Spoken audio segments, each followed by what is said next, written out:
tasting, what we do is take a small amount right off the top. It doesn't take much. That's the warmest part right here. I'm going to invert the spoon. Cover all 9,000 taste bud. Aerate it. Warm it up. Driving up that top note, that cream, pure vanilla, sweeteners. That's a 10.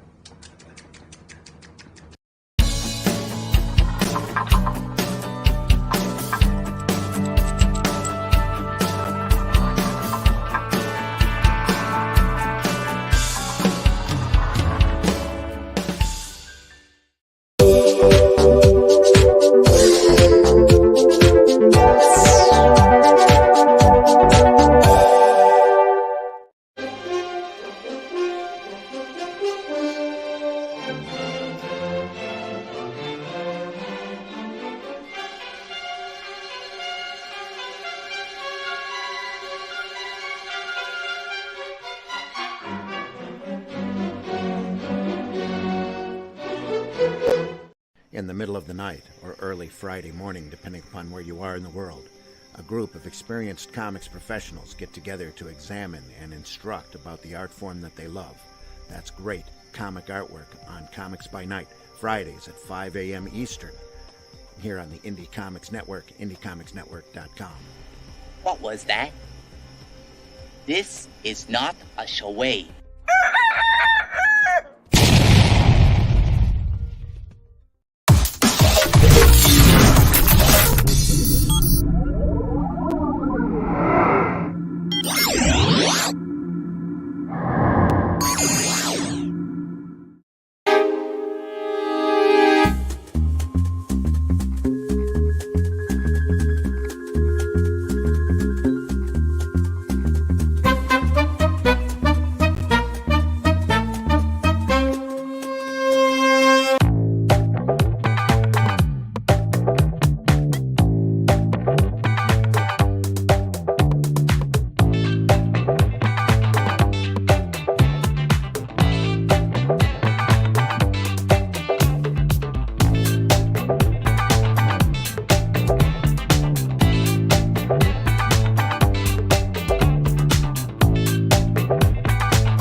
Good morning, Bacon Nation.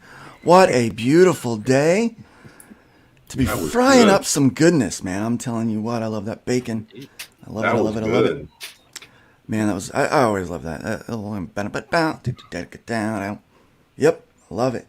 Gets me going, love that sizzle. Love that sizzle. Guys, before we get going, I do want to show you something that I found this morning while having my morning constitutional.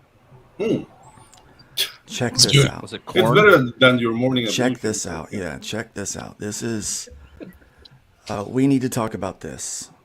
We need to talk about this. What happened here? Watch this. Watch this. God, it's a freaking Sasquatch. What? Oh, that's a way to do it. This guy's cracking me up, man. Look at this. Wow. Nice. There we go. Look at that. Look at Yeah. that. Looking, getting nice and ready for the morning. Yeah, brush it off. Oh, you gotta get them nails did. Gotta get them nails did. You know, that's for them high class folks. Now this right here, this is for us in the hood. This is what we can afford. There you go. You know, it's stylish and practical. Mm-hmm. Wow. Right? Yeah. Ah. Here, but look at this one. Oh, God, dear the hell. God. Oh. God, look at that. Oh, God, I love his response.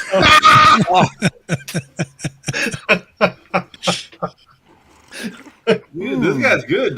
This guy's good, yeah. Yeah. He gets it, man. He's he can't even keep a straight face. He realizes how absurd it is. Look at this. Dude, what the hell is... Oh. Now that's ratchet, I'm telling you. I like his stanky face. I love that stank face. Hands. I love that stank face he's got on that one. What God. on earth is That's this? a lot. Dude, I'm I don't saying. know what's the parody and what's reality now. Yeah, well, that was... Oh, All right, so the first one was reality. This is the parody. yeah. Ooh. Wow. Yeah, like, you know, talk about a face only a mother could love. Yeah. Mother... What is this all about? Dude, like, we're living in hell? Really? What is that? Paintbrushes. Awesome. Yeah. It's crazy. Dude. Oh, this guy's funny, though. Yeah. I think this one might be, this is one of my favorites. Oh, no. And the fried chicken. No, baby. What are you doing? Oh, yeah. She just... You think you have an apple? That's healthy. Yeah, he's having an apple, not the fried chicken. And practical. And practical. See, that's There the you go. difference. That's the difference, Yeah. folks. Yeah, there's some practicality to no. it. Yeah. There you go. He's just chilling. Yeah, He's just chilling. That's all right. Get that cabinet Organizing open. his day. Yeah. No, she's eating diamonds. Okay, that's what you need to understand. She's eating diamonds. Dude, people are so lost, man. People are weird, man. They're Yeah. messed up. No, but The age of that decadence. thing's being weird, and another thing is being lost. Like, Yeah, these guys true. need Jesus. They need Jesus. Y'all need Jesus. They all need You're gonna Jesus. start praying for folk. He's wiping his mouth with some tinfoil. Yeah. Oh my gosh! Look at her. Look at He's her. just looking. Does she have a 5 Like that o'clock shadow? Yeah. It's a I think she had a dude, 5 baby. o'clock shadow. We used to be able to make jokes about that. That's no woman. That's a man, baby. That's a Back to man, practice. That's not your mother. That's a man, baby. baby. Yeah. Yeah. And then we're back to the start. We're back to Yeah, the start. oh my So God, the hell Yeah, is- so- oh. that was fun. That was fun, guys. Whew. What fresh hell awaits us next? Really, that was a task, really. That was funny. So, man, how's your week going today, Randy? Doing okay. Doing okay. Doing okay. Overall, yep. Like I All said, right, the world's overall. falling apart, but doing all right. Yeah, Dan DiDio's getting canceled for being on JDA's show. Yeah. Talking about a comic book. I don't think they even got political. No. They literally just talked about his comic book, but how dare you? You're going to be on a show with Go on one that of guy's those show. guys. on I'm his going to show. unfriend you. It's like, oh, Man, yeah. And the hate group got working this week. Otherwise known as the mainstream comic book industry. Man, they got busy, didn't it's they? not mainstream anymore. We need to change that terminology. So, yeah, corporate Corporate owned. comic, yeah. Yeah, the corporate. Probably because they owned saw their comics. numbers. Right. Oops. They saw their numbers and freaked out. We got new numbers, but I'm not even gonna show them today. It's not even worth it. Like it's the same old news. It's nothing new. Glenn, welcome back, my friend, creator of Hatch. We're gonna give you a second chance to be truly, really have some time to talk about what you do, since StreamYard was acting a fool the first time you were on. You're talking about what's been going on this week. Well, as I get older, I'm starting to really be thankful and grateful that I won't be alive in 50 years' time with the way things are going. That's one You've good got a thing about point. being old, right? As Pedro says, I'm an optimist. Yeah. It's an optimist. That's You know, definitely well, an you- optimistic view. But Ray of sunshine. I said this before. You know what? a pessimist is, don't you? Yeah. It's an optimist with experience. Yeah. Right. True. Right. True. True. So I'm a realist. Mhm. And I think I can guarantee this, although you never know. I won't be alive in 50 years from now, and that's not being defeatist. That's the fact. No. It's like, how old are you? You're in your 60s? I'm 68. Oh, Yes, almost 70. Yeah. That's almost certain you won't be 120 years I'll be old. 69 in January. Yeah, dude. It's almost Whoa, certain. ho, ho. Look, I don't want to live Martin past Luther King Day. 85. Martin Luther King, same birthday as me. Oh, There well, you that's go. nice.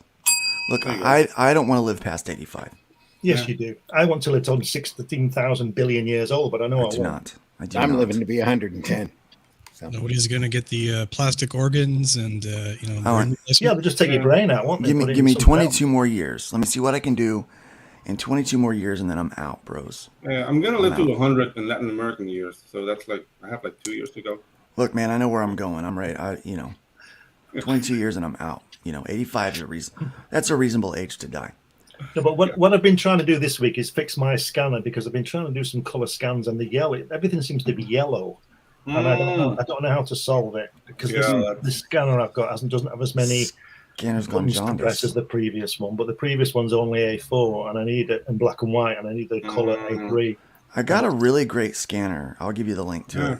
It's like 300 some bucks. Probably needs a I mean, little it's kind of dialysis. expensive, but Yeah. it's a little jaundice. Needs some dialysis. Little jaundice. Mad Ruth, welcome back, man. Oh, hello. Thank you for he's having me been on. our Canadian, our other Canadian brother from the Great White North. He's out there in the middle of the Atlantic, hanging out, and it's looks like it's cold there today. Yeah, it starts up. The fall weather's coming in, leaves falling off the trees. Yeah, it's Yeah, it's a little cold here in Indiana, southern Indiana today. 71. Oof. That's downright winter for me. That's not cold. That's just that's because you're from Florida. Yes, or it you is. spent a lot of time in Florida. For 71 here, it's just right. Yeah. Still shorts weather. Yeah. Well, the next 2 nights it's going to be down in the 40s. So I'm going to be me and the missus are going to be cuddled up tight. That's what they call chilly. Yeah, that's chilly. Just a little chilly. So What kind of chili you can have with a bowl? So here's what's funny. Mad gets hold of me yesterday. He's like, "Hey, you sent that package yet?" And I did. So yeah, it went out last week, and not 20 minutes after I messaged you that it went out, it came back to my door. I labeled it wrong, and the post office was like, "You got to relabel this," and I'm like, "You got to be kidding me." All they need like, is an that's so excuse funny. anymore. Yeah. Yeah. And I'm They, like, they all keep right, your postage and return your package. Yeah. I'll just Yeah. keep pestering you until I get Yeah, it. so it's going out today. I'm like, well, what did I need to do? What did I do wrong? And do I get that money back? Nope, you don't get that money back. I'm like, I don't get that money back? Oh well, it is what it is. I just thought it was funny, the humor of it all. It's like that's the kind of week. It's kind of week you have, It's like, yeah, man, I'm on top of it. And the next thing you know, the car's breaking down, and those kind of things, and you gotta just Yeah. Oh, My gotta car's in laugh. the shop. Yeah, Please, you gotta no. laugh at My it. car's in the shop for 4 rotors, 4 brake pads, and two bearings. So that's gonna hurt. Do you Seriously? guys have need the to stop, same problem with your mechanics where you there's something wrong with it? Your car needs to go in. We call it a service. I don't know what you guys do. Mm-hmm. You have to Yeah. try to see whether it's roadworthy. So you take it in and it costs you 50 quid. Your car's gone all day and all that kind of thing. You got to put up with that. But every time you go, well, most of the time when you have an older car, there's always 15 other things wrong with it. Always. Yeah. And the bill adds a 0 on it. Yeah. Yeah. So I where I was am, gonna say- we okay. have safety stickers. You have to pay for a safety inspection, but the dealership sort of holds your car hostage, and they'll say, "No, you need these parts, or we won't even let you drive off the lot with it," sort of thing. So you have to see what Some they say. states have that here, but we're a state by state basis. It's dictatorial. But my mother-in-law takes her vehicle in to get looked at, and the mechanic's like, "Yeah, you need a new transmission." Dude, I She's like, love the fact that I here for live an in oil Mad Max. change. Yeah. Here I for love an the fact oil that change. Yeah, I live in Mad Max era. I was like, is it Went rolling? in for an oil Go, change. baby, go. You need a new transmission. Yeah, those, Pedro's like, does it roll? Then yeah, it's good to go. It's all right. It's good to go, baby. Yeah, Whiskey. How about you? How was your week going this week?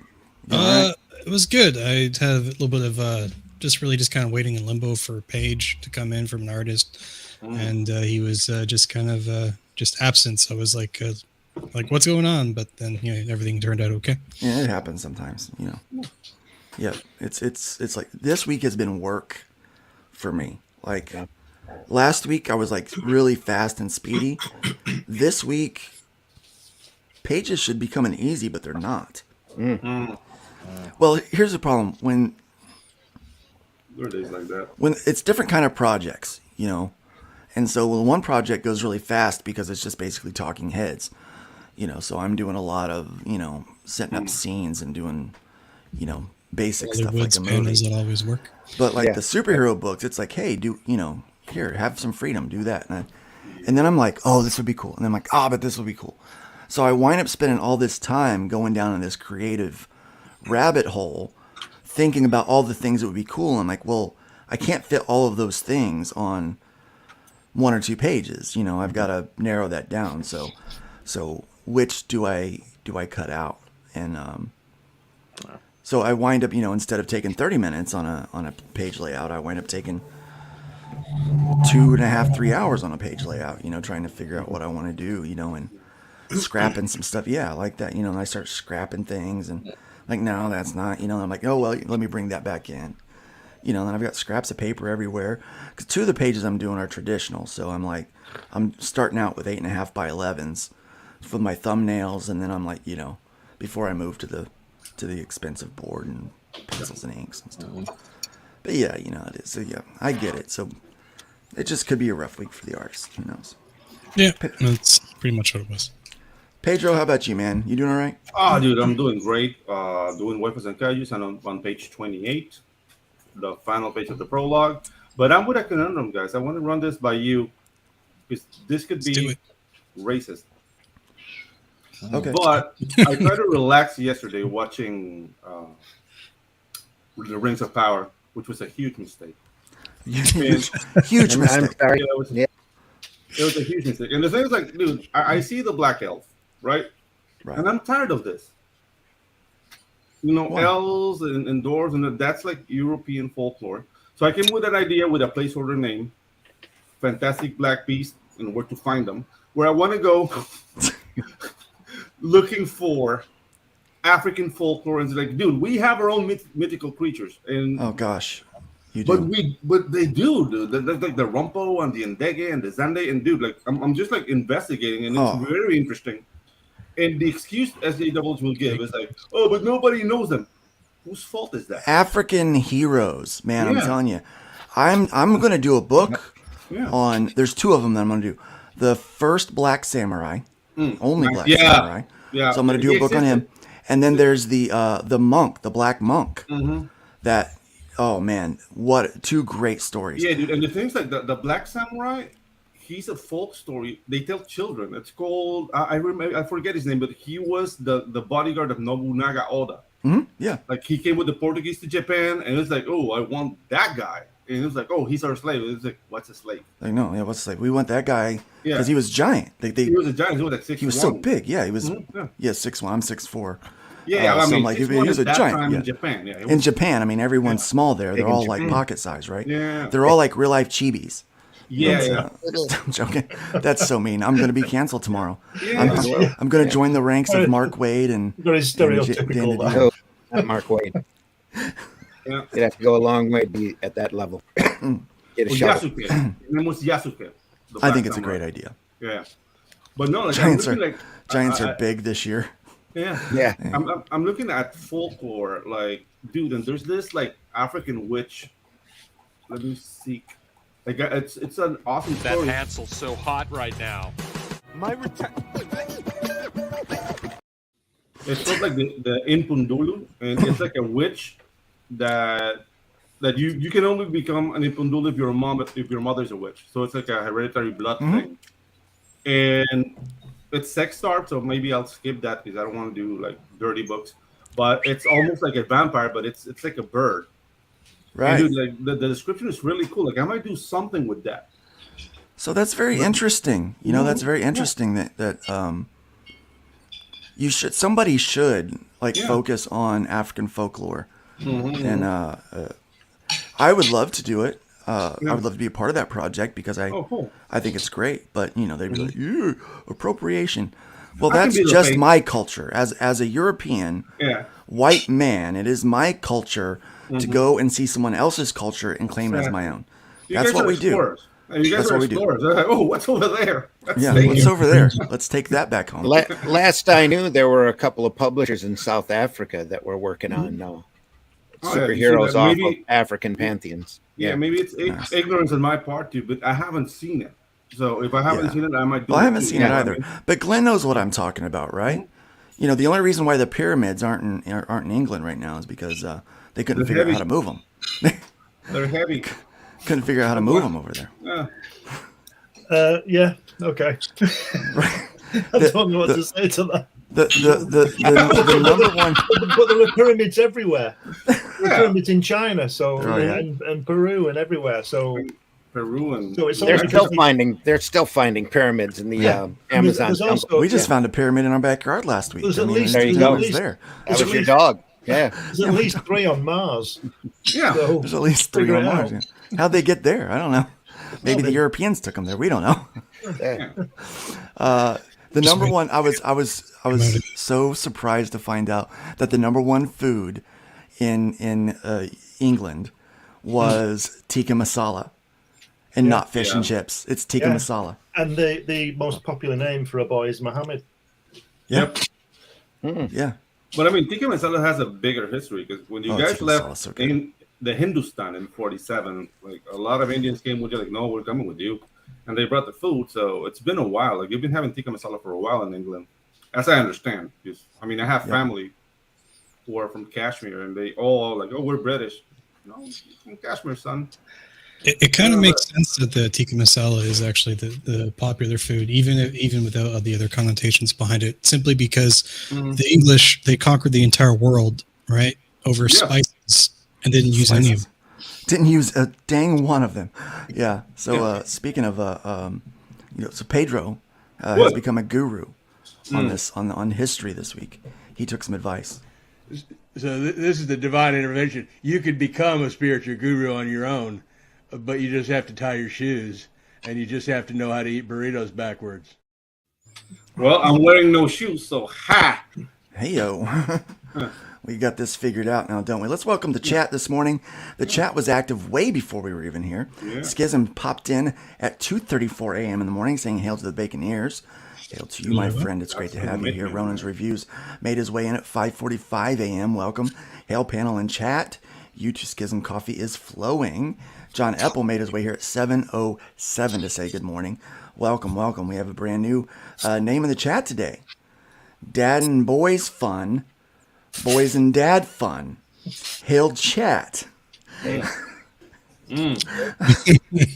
Hickory bacon or maple? I'm a maple bacon kind of guy myself. Answer, yes. That's right. Yes to both. True answer, yes. Welcome the Woke Breaker coming in here at 8:08 a.m. That's a great name. The Woke Breaker. The Woke Breaker. I love the Woke Breaker. He's great. Yeah, very good stuff. Welcome to him this morning. I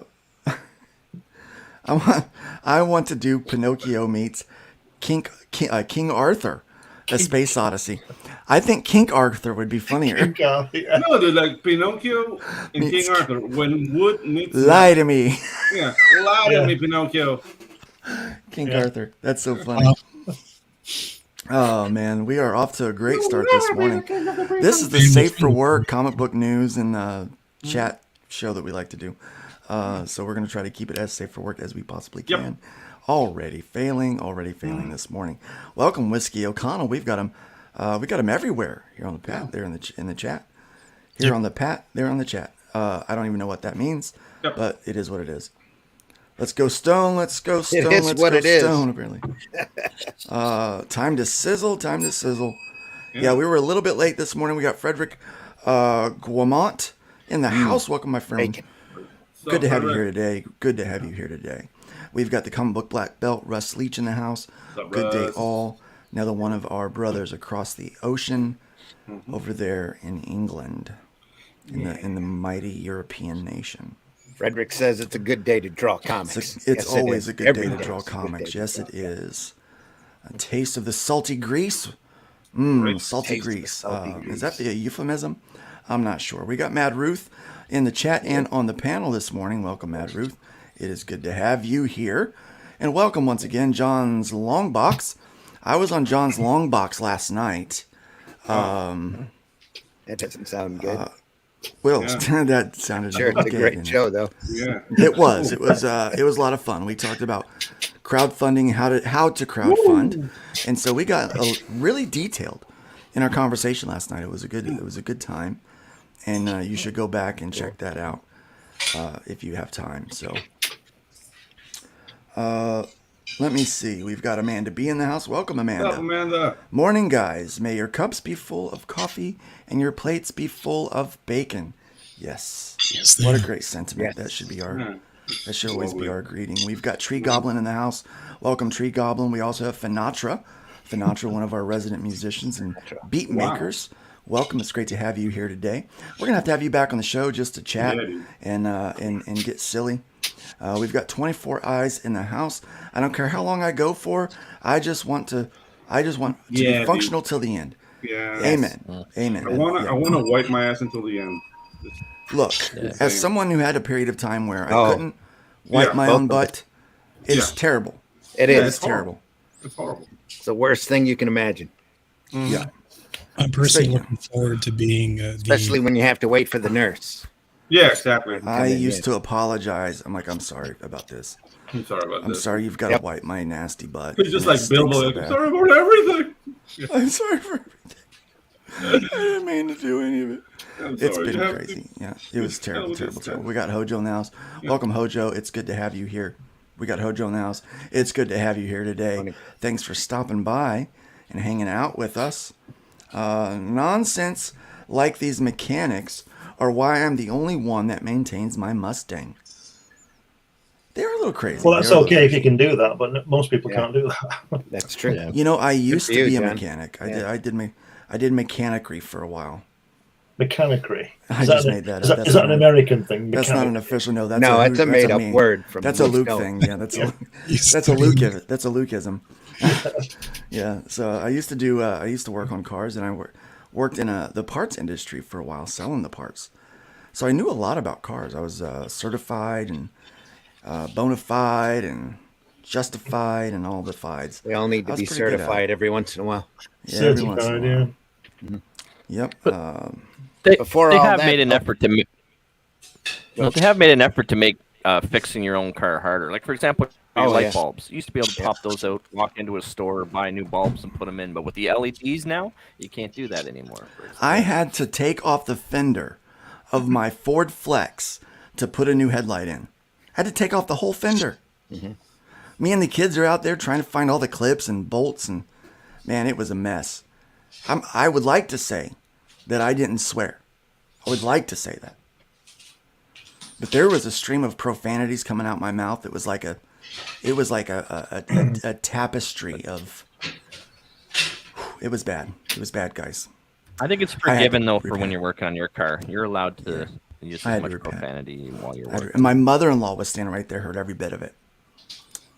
I told her what I would like to do to the engineer that designed that. I said I'd like to have him right here in front of me, and it was a tirade of things. They do that on purpose, though, so you have to take it to the dealership. Yeah. My mother-in-law, she's so sweet. She doesn't say any, nothing bad or anything. She just stood there and just smiled at me, and it's like, mm-hmm. And then when I was done, she just walked away, silently praying for you. She let me go. Yeah, you let me go. That's where I learned all the colorful language I learned when I was. My mechanic is called Language Play, and he has like 12 kids, and he fixes his car in his home. Empire Birds makes me think of that Hitchcock horror movie. In his home. That Hitchcock horror movie still holds up, by the way, Frederick. You get a chance to watch that against Birds. I watched that. Really good. So did Psycho. I watched that the other night.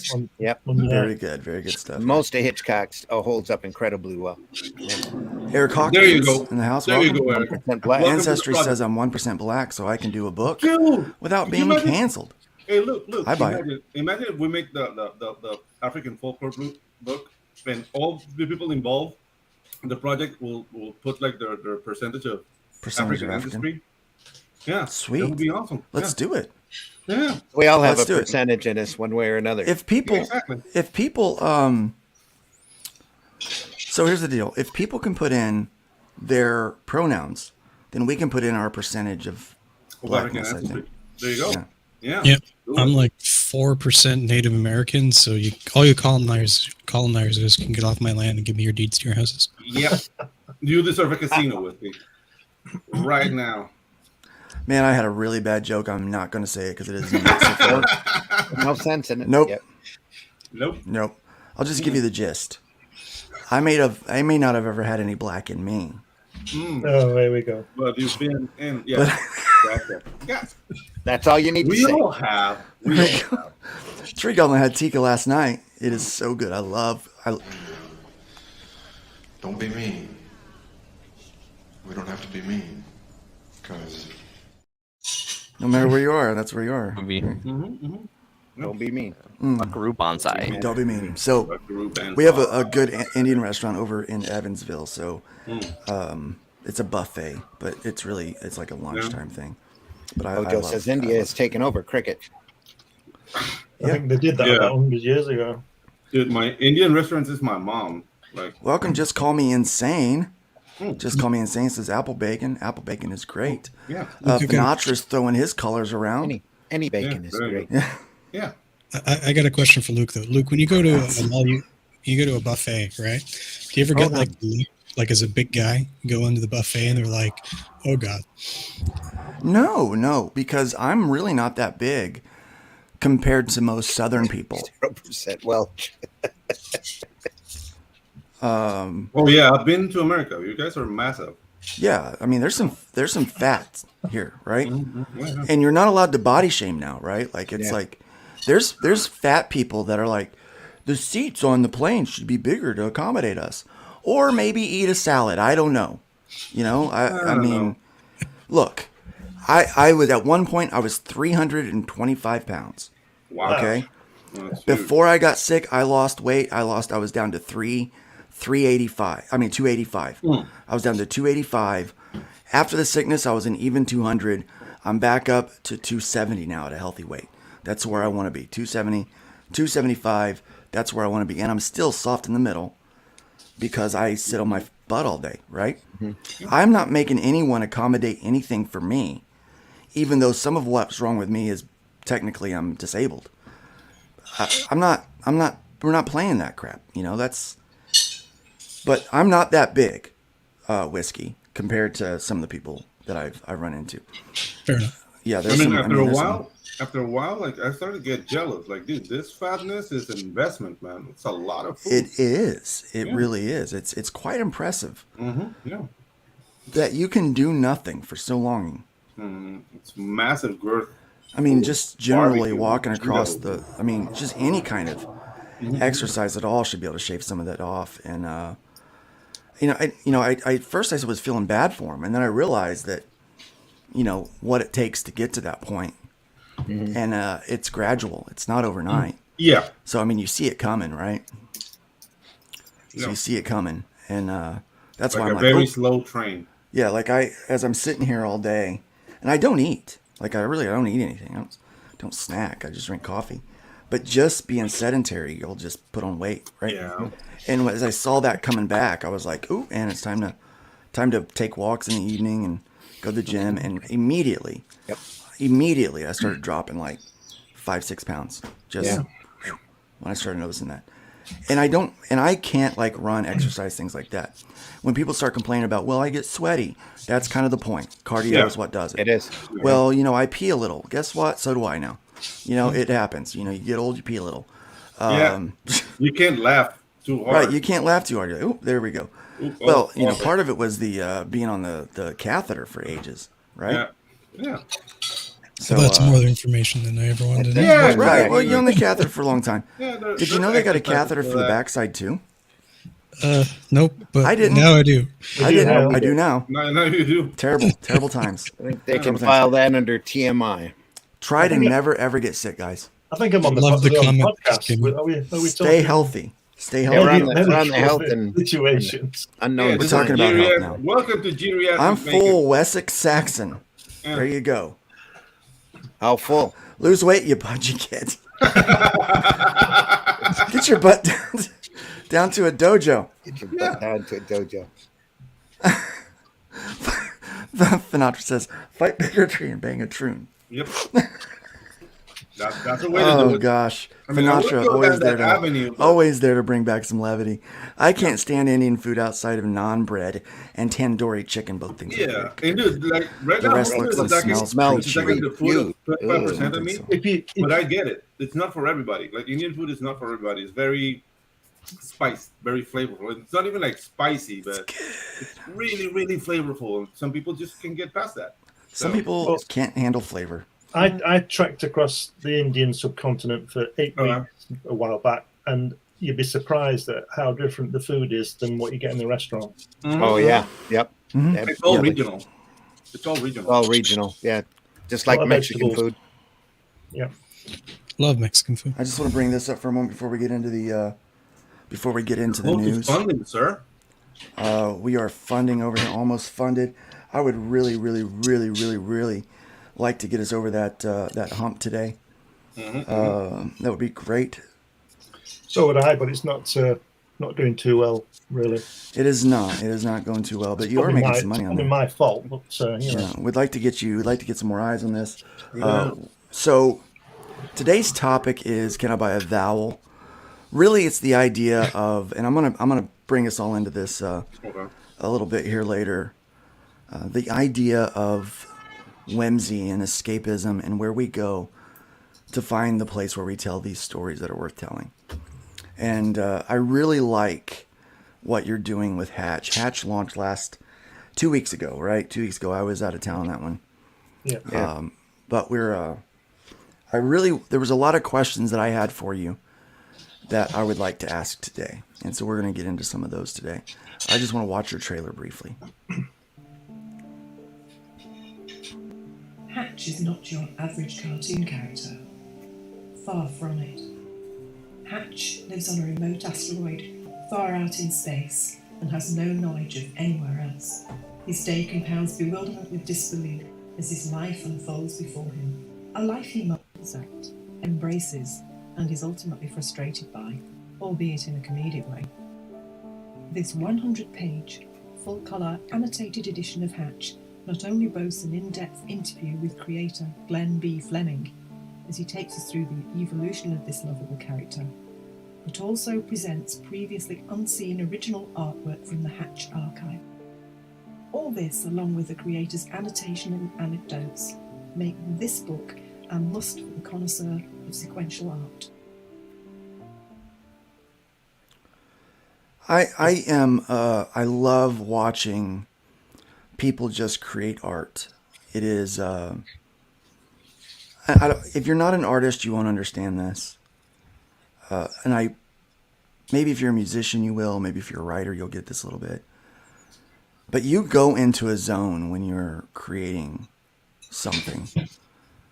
You begin to explore your imagination, but you also start to take, my favorite part is when I'm not doing production stuff and I'm just drawing, because then I get to take adventures in like these chances. You start taking chances in your art. And it's like, well, what if I did this? What if I tried that? And I've noticed, since you work completely traditionally, a lot of people get really nervous working traditionally with their art. Right? Yeah. Doesn't take much to mess it up. This is what I keep going on about. You see, I'm always banging on about the same thing. It's about discipline. Try and get it right first time. Don't depend on the fact that you've got an undo button that will last 15 billion years. Get it right. I don't always get it right, but I think most of the time I do. But that's the generation I come from. We had to get it right. There were no computers when I started out. No. There was no undo button and all that kind of thing. And I've had this conversation with Randy a couple of times. Randy's, my generation, and we can do manual paste up on brochures and magazines and all kinds of things, typography. We know how it all works. And I just, but apart from that, I just like doing it. I just like drawing. and I can't understand why people need that undo button crutch. I do can. it. Just I get can. on with it. Just get on I with can. it. I like it. I like my undo button.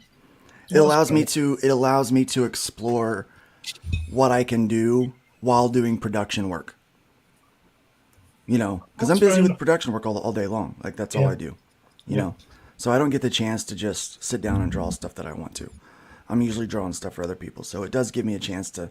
Well, let me try that, and then if it doesn't work, I can go back to But that's the same to thing. the best point that it was. That's the discipline again. It's I've done that through my career. I've drawn most things I've done for a brief, for somebody else. Mm-hmm.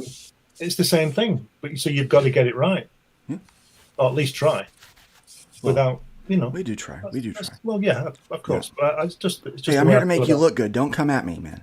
I'm not coming at anybody. I'm just saying what I think. Don't you come at me, man. I appreciate it. Glenn, you are probably, in my opinion, I think that you're probably one of the most talented individuals when it comes to just a well-rounded production guy, but probably with one of the probably not as recognized as what I think you could be, because now we're in this world where the world's noisy. The world is really noisy these days. Yeah. And everyone is competing for attention.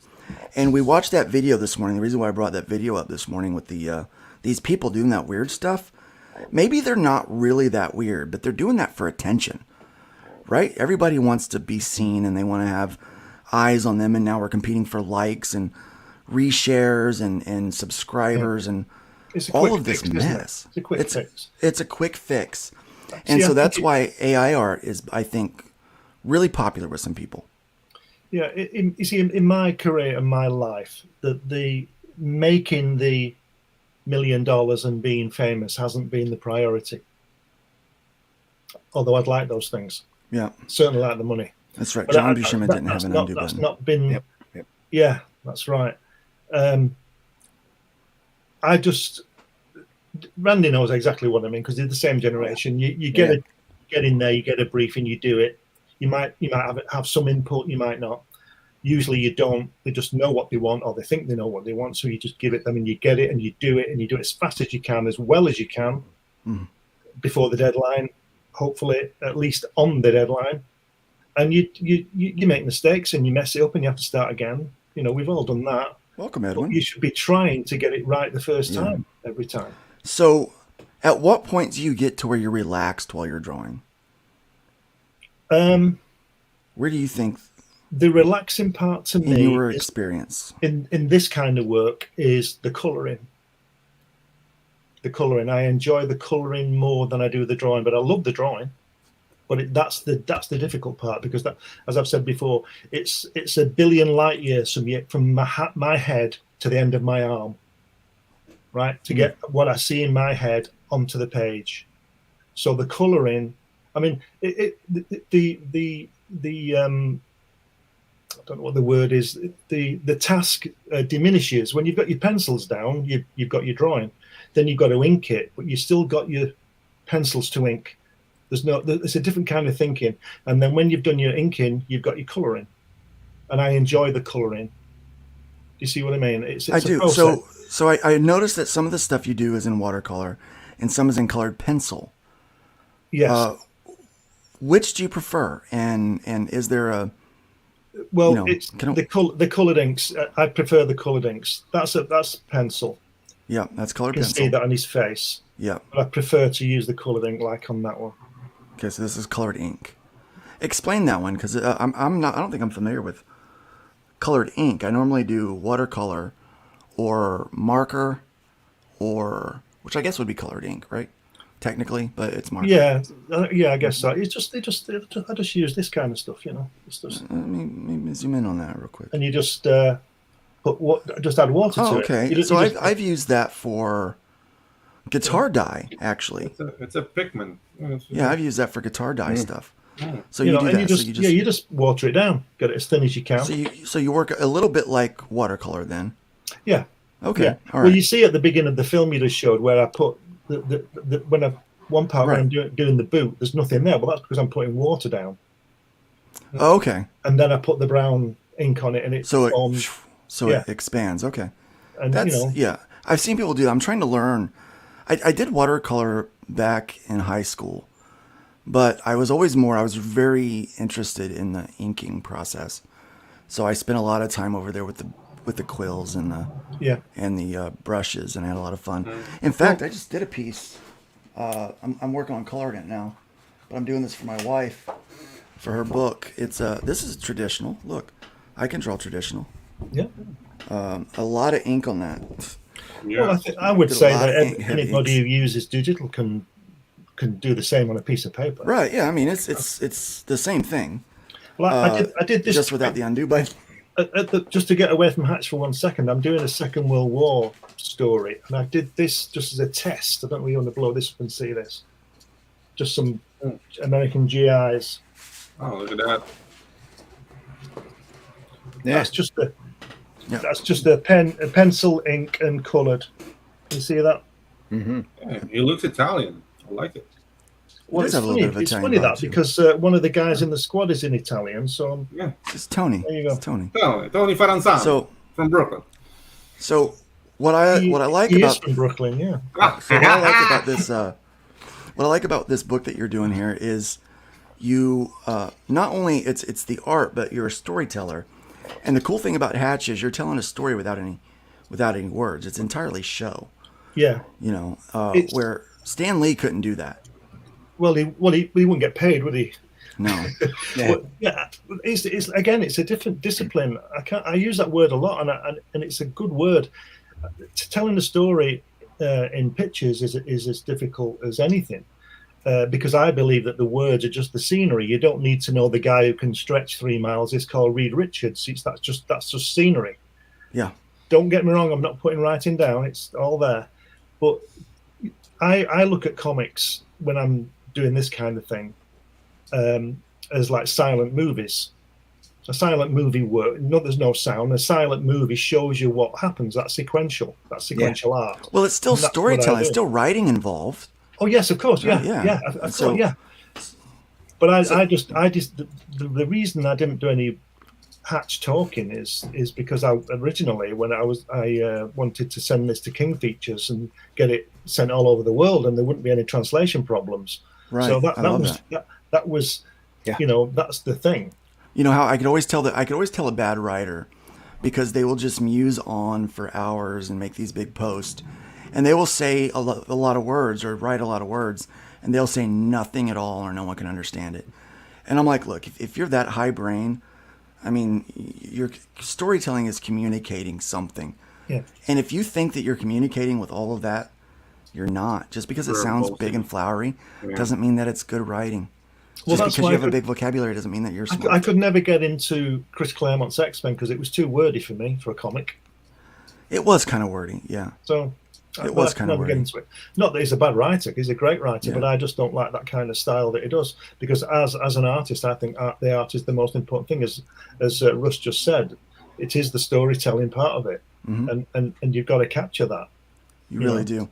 The problem I think that we see, not just these, it's always kind of been this way. You get people that are good at drawing a picture. They're very good at pinups. They're very good at covers. And then they think that they can do sequential art, and it's a completely different beast altogether. All I see in modern comics, and I don't look at them all, but I've seen a few, and it's just they're just pinups. Everybody's ripped and everybody looks gorgeous, and it's not the point. You know, it's just not the point. I love the detail of all the little bricks and shading. Well, I have the joke about this that that's the Khufu pyramid, and there's 2.5 million blocks in there, and I've drawn them twice because I'd penciled it and then inked it. So, but I just enjoy that kind of thing. Yeah. I think I showed you the street scene for me World War II book that the pencils from that. Beautiful. I just like doing it. It's a challenge, but I enjoy it. I enjoy the challenge, and it's. Do you know what? Do you know that pyramid? Do you know why that pyramid works? Because I got the angle right. You got the angle right, yeah. Mm-hmm. And it's a great composition. That's why. Yeah. People also don't understand composition. Let's talk about. Well, we'll talk about composition later. We'll go back to that. Right? Yeah. We'll go back to that. What I want to go to right now is just So we'll get into this annotated book. For those that don't know what that means he's showing pictures and he's commentating on his creative process, the writing process, the art process, what, kind of the background of the story, the character, where all that came from. He's giving you an insight into the mind of Glenn. Only the parts you're allowed to see, though. The parts behind the beaded curtain have been sealed off. Exactly. Okay, so only the parts you're allowed to see. And curtained out. Yeah. So this is funding right now. We need to get a few more. I would like to get 10 backers. We need to get it to a nice round number this morning. So that's 3 people back in this. I would love to see 3 people jump on and support this book. You can get digital, and you can also get you can get original. The original one. You can get both. You can get a PDF, or you can get there's about, I think it's 20 copies of this. This is the original book from a couple of years ago, and you also get this ashcan, which I think Randy's got a copy of this, and you do too, Luke, don't you? You've got this. I think maybe no. I don't know if I know. I think I sent it with the Kirby book. Oh yeah, I think I do have it. Yeah. But anyway, so this is just an 8-page, short story, and there's also artwork for sale on there. And I love the ashcan. Model. People just don't use that well enough anymore. But really what they do now, they're doing like these really like fancy ash cans. And I missed the day of like, it was literally printed on an 8.5 by 11 sheets of paper and folded together. And maybe you got a staple in the middle, so that you can, pass the thing out. Well, this has got 2 staples in it. So you really up to get value for money money on that one. Wow. Yeah, because You money's no object. 2 staples. Yeah. Whoa. Glenn, we're going to come back to your work here in a little bit. Let's go and get into some news here, fellas. So right now, here's some cool stuff. ICV2 Insider Talks and Comic Industry Social Hour at New York Comic Con. So you can go to New York Comic Con and have a nice little a social hour and learn a little bit about the industry. So the event is open to business and creative attendees of New York Comic Con, publishers, retailers, distributors, digital executives, writers and artists, librarians and educators, producers, agents, managers, licensees, licensors, and marketers, and the press. It seems like pretty much everybody but customer is allowed to be there. So they're going to be talking about, I guess, industry stuff. That's pretty neat that they're adding something like that. Hopefully they do more than just whine about the fact that stores are closing and that sales are down. And hopefully it's more than, like what our Biden administration does. Things are great. Like in Philadelphia, crime is down 18%. That's because you're not reporting on it and no one. Yeah. What's the panel's going to be called? Comics Broke Me? I hope not. But just so you guys know, if you happen to be in New York Comic Con, you can sign up for that. Go over there, check that out. And it looks like this will run from 3:30 to 5:30 and will include 3 powerful sessions in a quick moving format. I don't think you can talk about the business in a quick moving format. They have to move around in along enough quick detail. so nobody asks the important question. Yeah, exactly. Right. What? No, I can hear you. See ya. Guys, more bad news. The Haba family group has set its sights on reducing its 1,677 workforce to around 1,000 employees. Who's the Haba family group? We'll talk about that here in a second. Okay. In restructuring under self-administration, a process similar to Chapter 11 bankruptcy proceeding in the U.S., the Haba family group files self-administration proceedings. The reduction in force is part of a Future Pact 2030, a new strategic plan. I've refiled under self-administration for years. Yeah. Anyway. All right. So the Haba family group is a it's the parent company of Haba Games. Haba. They do games. They're a game company. That is what's going on there. Yeah. I've never. What did they do? Well, what did they make? Nothing. Are they any relation to Hamalama? Hamalama. Probably. Well, they're German, so they. That explains it all.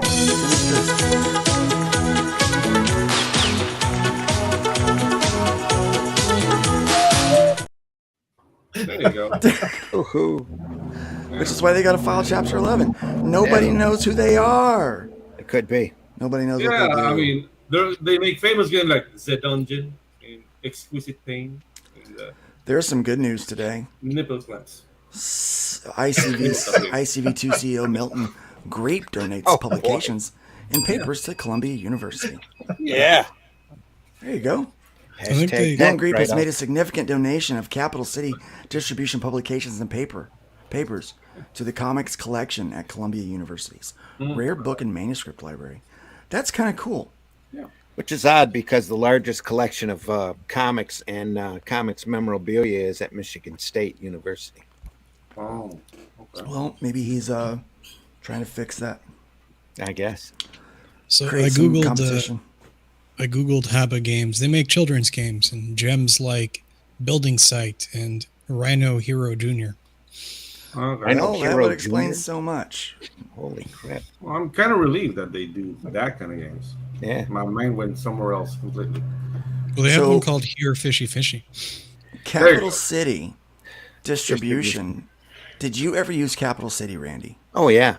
Capital City was phenomenal when they were out because they treated everybody equally all the way across the playing field. We sold thousands of comics back in the 80s as Arrow Comics through Capital Distribution. They were great people. It's funny. People now look back and they see how great that was. Yeah. And they miss it. They miss it. They ought to. But they were part of the problem of allowing Diamond to choke out a great company like Capital City. Mm-hmm. It's unfortunate because now the indies are no longer treated fairly. I think even they haven't been for decades. I think even the indies that toe the line and drink the Kool-Aid and do everything they're supposed to aren't being treated fairly by the distribution companies. And if they would admit it, I think they'd be happier. Because then, the first step in fixing a problem is admitting you have a problem, right? It's the only way to get out of that abusive relationship, I think, is to jump, is to admit that I'm not being treated fairly. I need to go. Just like everything else, there's a large, huge percentage of just blind followers out there. This is the way it has to be. This is the way it has to go. And we're supposed to be doing alternative and independent comics, which means that we can find our own way and figure out different ways to go other than chasing the same stupid hoops that are stuck up there all the time. That's one of the reasons that really drove me out of publishing comics back in the early 2000s is that Diamond set up all these hoops and minimums and stuff that you had to follow. And it was just pure BS in order to try to drain the market of any type of creativity and to keep the same old crap going on in the green section. Well, you know what? God love the green section. Can't nobody tell me nothing. You can't tell me nothing. It's why we fight the system. We see what Eric July has done. We were talking last night about why people hate that guy so much, and I think it comes down to this. For 16 years, he's built a platform, and he's been very critical of the mainstream. Whenever you use criticism on anything, like if you're a reviewer, let's say you're out there and you're reviewing comic books right now. One day you hope to make your own comic book. You need to understand that if you review books honestly and sometimes even harshly, people are going to look at your book and they're going to look at it with the intent to rip it to pieces. Now, Eric's first book, it had some problems. I agree. There was a lot of real estate in the book that was used for, not really moving the story forward very much. And there's a lot of things that, but it was all problems that a first-time creator makes. But you know what? It was a pretty darn good attempt for a first book. And he made $4 million on that thing. And he took that $4 million and only produced the book and got it out to people. He used it to invest in his next by hiring better people and putting the talent around him that he needed. Yep. His second book, and we said this here on this show way back when, that we know the second book's never going to make as much as the first book because the people that come in just to buy the first book are out. He needed to make at least $2 million from readership.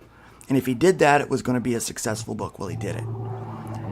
We said anything below $2 million, it's not going to be, I wouldn't consider it successful.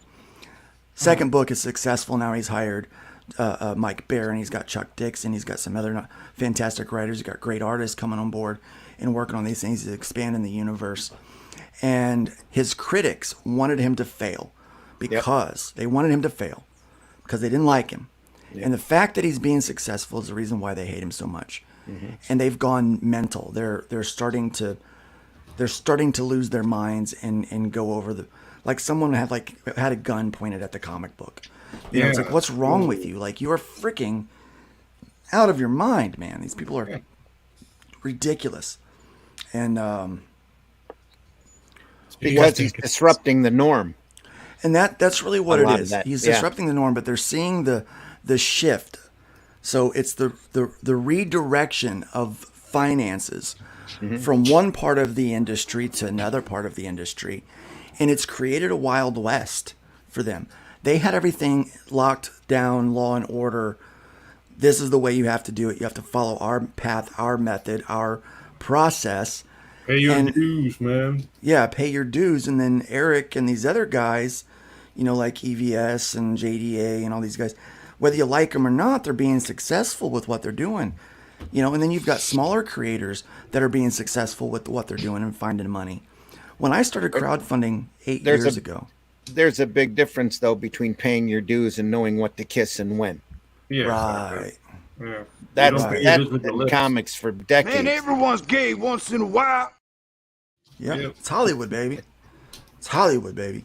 Yeah. But the problem is they are seeing that the money is being shifted and the eyes of the customers have been opened. When I started crowdfunding 8 years ago, it was normal to make $500, $600, $800. A very successful campaign would have been, you know, anything over $1,500. A really successful campaign is if you're running into the thousands, you're making $3,000, $4,000, $5,000, $6,000. You're super successful with it. And then then like big names would come over and they would make maybe 10 grand, 20 grand. You know, that was kind of where it was at. But now, because the customer has seen that crowdfunded comic books is a viable way to consume that entertainment, they are going to those sources and buying from them rather than the comic book shops because the content that's coming out is subpar. And I can say this because we know that they're trying to cancel Mark Millar, however you want to say it, Millar World, because he has been very critical of that lately. It's funny that a lot of the mainstream people are now saying some of the stuff us indies have been saying for a better part of a decade now. Takes a while for the flock to catch up. But not only that, like I think yeah. More than knowledge, it's like they always knew, but they didn't want to get in trouble, like not be called against. So they never spoke out. Like, we don't have that problem here because we don't work for anyone. They didn't want to rock the boat. Exactly. They don't want to rock the boat. And yet comics broke them. You know. Yeah, exactly. Yeah. Oriole FM says on Twitter, on X. Go ahead. I was going to say, what Mark Millar said that really upset them was he said DC, Marvel, and Indie, the entire American, basically comic industry, only makes up 9% of sales. And yeah, they did not like him saying that. Is it fault? Yeah. And who put us there? Like Mauricio Tamaki and all Good luck canceling Mylar. Mark Mylar now. Yeah. It's it wasn't real socialism. No, it's not. The cool thing I think we've learned is, definitely the comic market has turned into the Wild West, and there's a lot of people out there that are blazing new trails. But the really great thing to me is to see that the money isn't leaving. There's money out there to be made, and there's more money out there to be made all the time. And people who say they're dying or whatever, yes, we're in a harder economic time, but the customer base is obviously growing. Mm-hmm. Yeah, and new people are coming back to comic. That's the other thing that July did. Yes. Is he brought former customers back to buying comics again. And whether they bought his second book or not doesn't matter. Yes. They now have comics, and now they're starting to look at crowdfunded books. Mm-hmm. And they are many of them are possibly buying other books. but it's up to us. The burden of sales is on us. We got to do Yeah. it. You know, we sell our book. Yep. You know, platforms don't sell the book. No. Publishers don't sell the book. Distributors don't sell it. We sell the books. That's hard, man. It is hard. It is hard. So Oriole FM says, the problem with the Punisher is that he is treated by some like a hero when he is a fascist and a psycho killer with no consequence. It's all fun and games when he's killing bad guys, but he is out of control, even for Berserker Wolverine. Okay? Miller's response. Wolverine literally has 6 daggers coming out of his hands for fights. Blade murders people with an anaerobic blood disorder. All the 70s Marvel heroes are anti-heroes. They were created in the middle of an existential crisis for the country. He's like, listen, guys, you're being stupid. I'd rather be shot than stabbed. All right, so part of our conversation today is going to revolve around this. How do we get into a place where we can tell a story of whimsy and escapism, right? I think we are already doing that. I think we are, but I think a lot of people spend so much time wrapped up now, obviously worldview, things that are going on in your life and your own experience, those things are going to inform your storytelling. Undoubtedly. I know they do for me, for Glenn, Randy, and all the other writers on the panel, because we've all got writers here. Yeah. Okay. I have a take on all this, because I sincerely think if you have a group of nerds, this kind of conversations have always gone on, but now everything is amplified by social media. Yeah. And the things that you'll never make everybody happy. There's always going to be white noise again surrounding your product.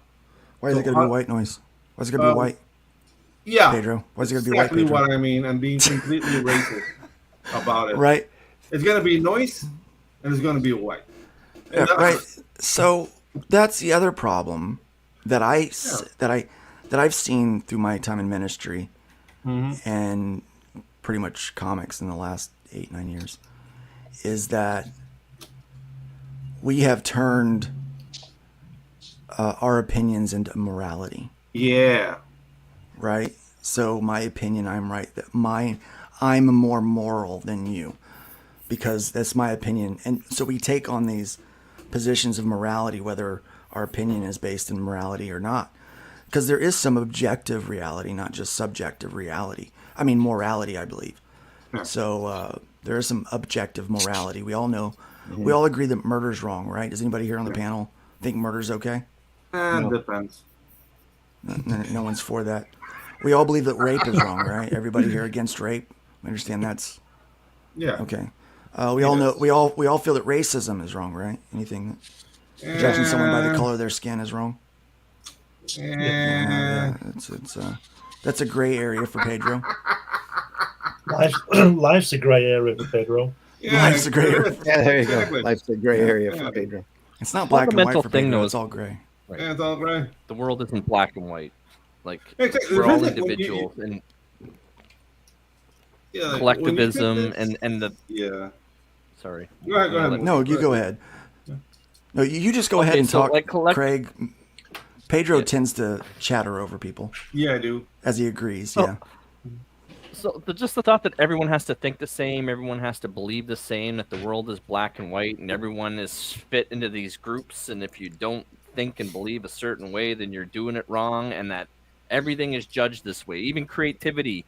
There's a name for that. Somebody who's an independent artist and creates something beautiful, and a corporation gets a hold of it, and now it's got to conform to statistics and all kinds of other nonsense.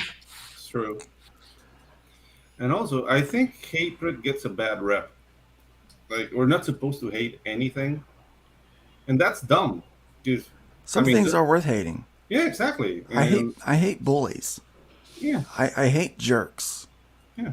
You know, I'm not a fan of black licorice. There you go. I do love black licorice. And I hate horses. I do too. Why is there no white licorice? And fishmongers. Yeah. Because licorice is racist. Yeah, exactly. It should be banned. You know what they say: once you go red, you're lost in the head. Mm-hmm. Yeah. Honestly, Glenn, you know, you're. I love how you said that. We used to write parody comedy about that. That was a joke. Like what you said, that's a joke. That's funny, right? It's parody. Yeah. But it's not for some people. That's really how their whole world is informed. And I think normal people are finally starting to kind of push back on it. You kind of let them be crazy in their own little corner. But they convince this mob mentality. I saw this video once where there's like these 3 people are standing, they're doing an experiment. They got a camera set up that's out of sight. No one can see it. But they're looking up in a tree. And they're claiming that there's a monkey up there. Okay? So they're all standing there looking in the tree. And then strangers would stop and look. And they say, what are you looking at? It's like, can you see that monkey? And the strangers, the majority of the strangers that came by after a few minutes would say, oh yeah, I see the monkey too. There's no damn monkey in that tree. No monkey. The point was in the experiment to show that you will agree with the majority so that you don't feel left out.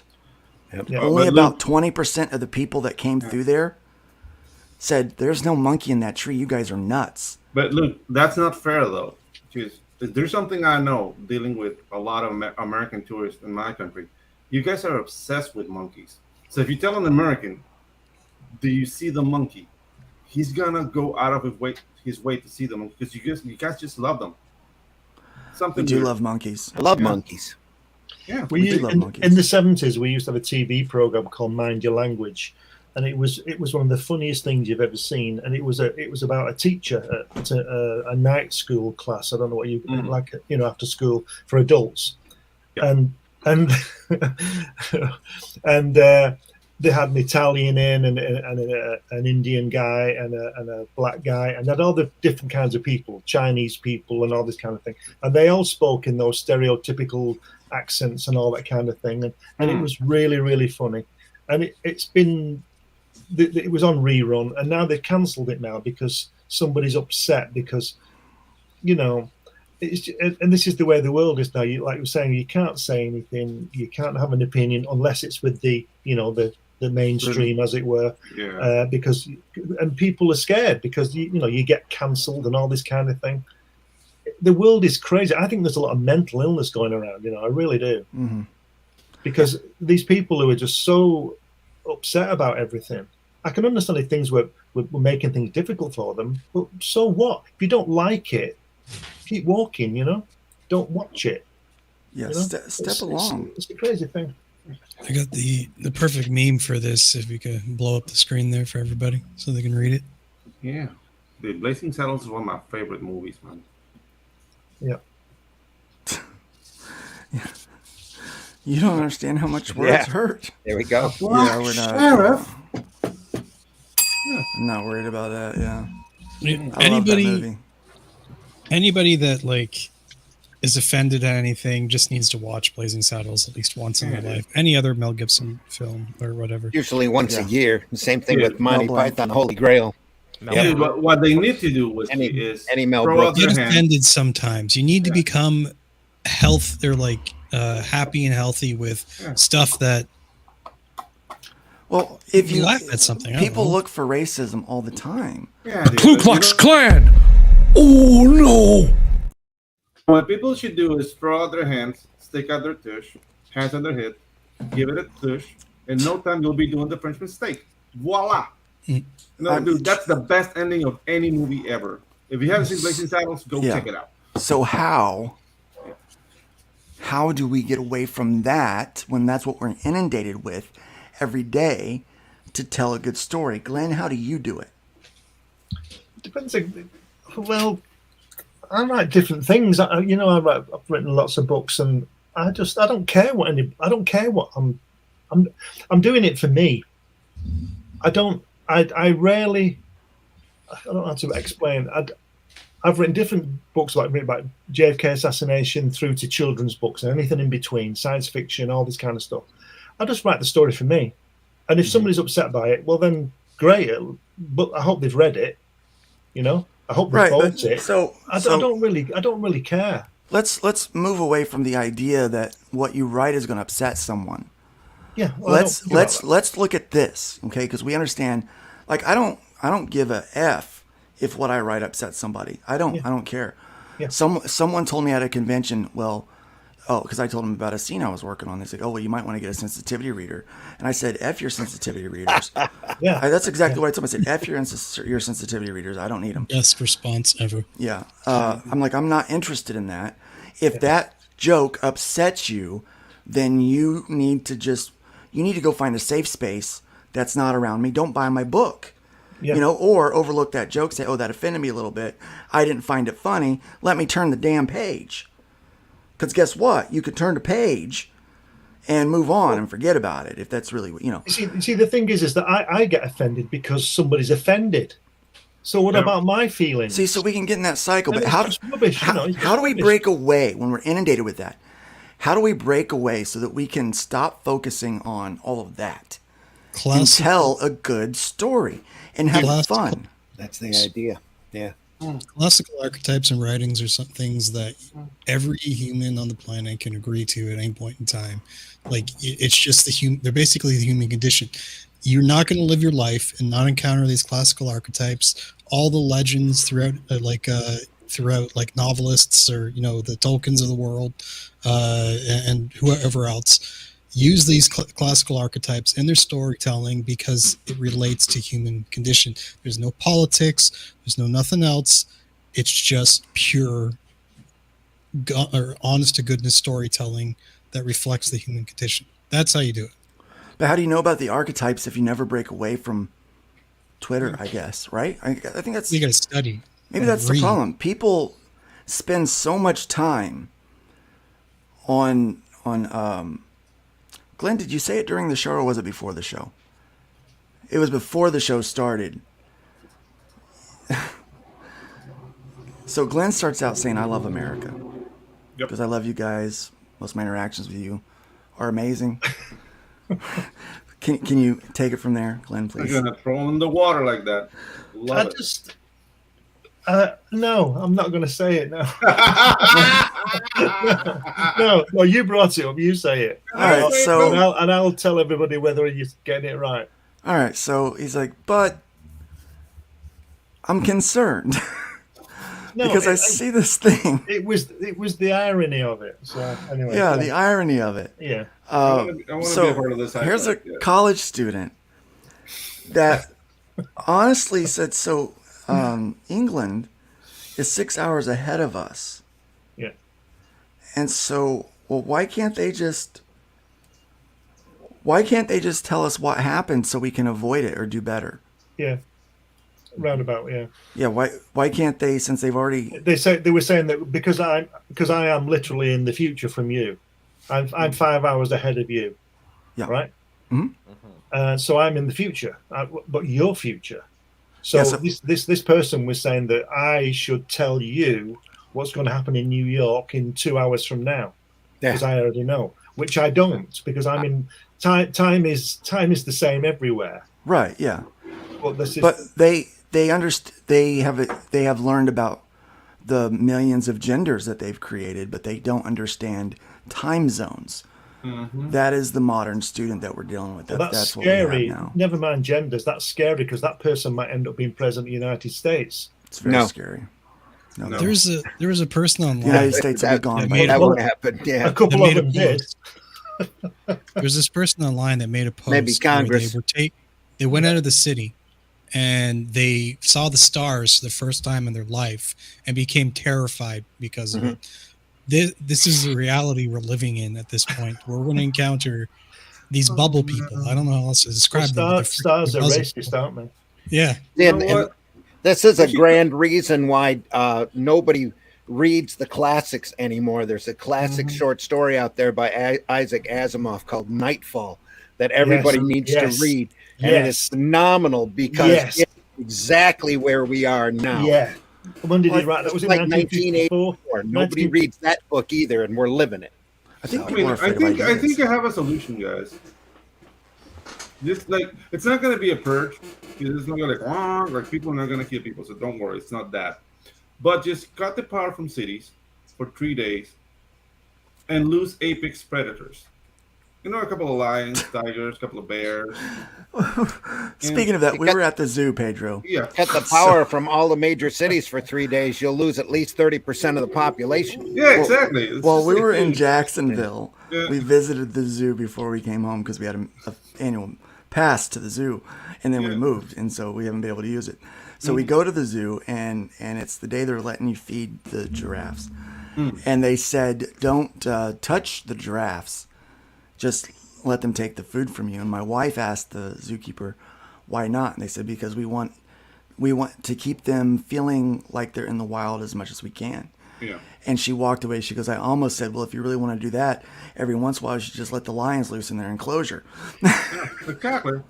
Right? That Like, gives them you know, a jolt of understand what, like, reality. if you really want them to feel what being in the wild feels like. Or You know, what you should do is leave them where they are, where they. And you know, don't the thing put with them giraffes in. and lions is that they fare really well against lions because they're so tall they just kick the shit out of the lions. they really do. you know? Giraffes are mean. Have you ever seen a giraffe fight?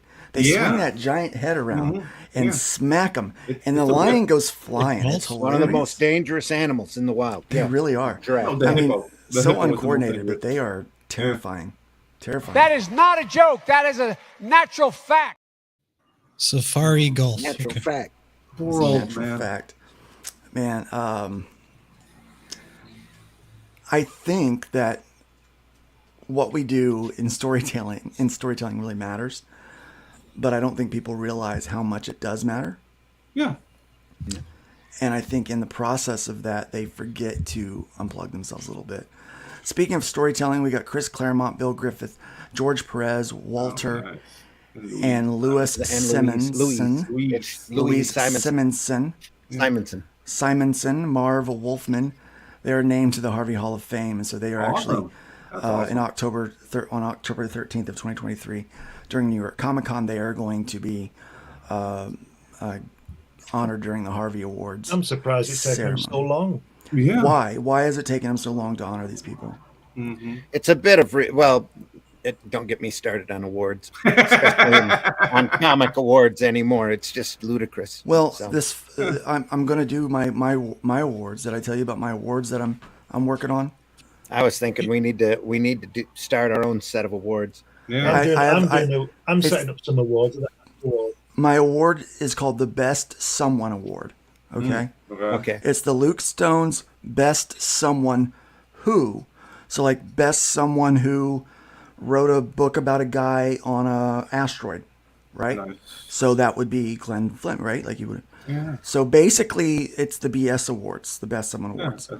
So It's I'm loosely actually categorized, I guess. I'm actually going to do the BS Awards, and so be prepared to receive your awards, guys out there. And if you have nominees, chat, feel free to message me with your nominees for the BS Awards. The Best Someone Who, and you can make up your own category. We don't even care. I don't care how specific it is. We will have a vote. I do have the best someone that goes by 3 initials. So I know of a few people that go by 3 initials, and so we will. Yeah, both in wannabes. We will ask you to make a vote on that, and they're not all comic book creators, right? Like JFK Jr. or. Survival is running faster than the lion. It's running faster than the guy next to you. Yeah. Exactly. People will get fit, Right. and I mean, and the thing is, like, I think a lot of people have a lot of time on their hands, and they create problems that don't exist, like getting mad over a comic book. If you have a bear running behind you, you have no time to get mad about stuff like that. You know what I mean? Bring a little bit of nature into life. So it's like, you're the comic, I didn't like it. You know? I don't understand why people take comic books as seriously as they do. I understand taking certain things serious about it, you know, that, like, you know, this was attached to me emotionally, but people will fight over B-level characters, D-level characters, and I don't know. I don't get it.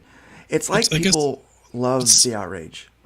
Some of it's part of nerd culture too, because people have been arguing about comics, about whose power is better than somebody else's power for generations. But and that's part of the love and the passion of it. But you have to read the books first. That's the thing that we're running into now with Look, comics. if we're arguing about that stuff, that's better than arguing about about the political correctness of the book and of the guy that wrote the book, the guy that drew the book. So we've got. I love that we're on it. Finally, Chris Claremont. Speaking of which, they tried to cancel him last year or the beginning of this year, something like that, because he said some stuff they didn't like, and he's extremely liberal.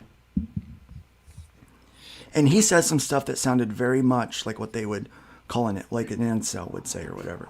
That sounded very Trumpy. You know, what you were saying about the MAGA hat wearing people. That sounded like them people. They tried to cancel him, legit tried to cancel Chris Claremont of all people. Can I ask you a question as Americans? This might be rhetorical, but if Donald Trump, I'll probably get in trouble here, but I don't care. If Donald Trump is so bad, how did he get in? Oh, that's a half an hour right there, Glenn. Yeah, that's another show. He got in as a joke. Yeah. Why did they vote for him? He got the nomination as an afterthought. Yeah, but why? Why did that? Why? Happen? Because Why? Because fuck them. That's why. I tell everybody, Trump never won the election. Hillary lost it. Yeah, we're allowed one. There's In a order big to stay difference. PG-13, we're allowed one F-bomb every show, it. Yeah. and so that was worth it, I think.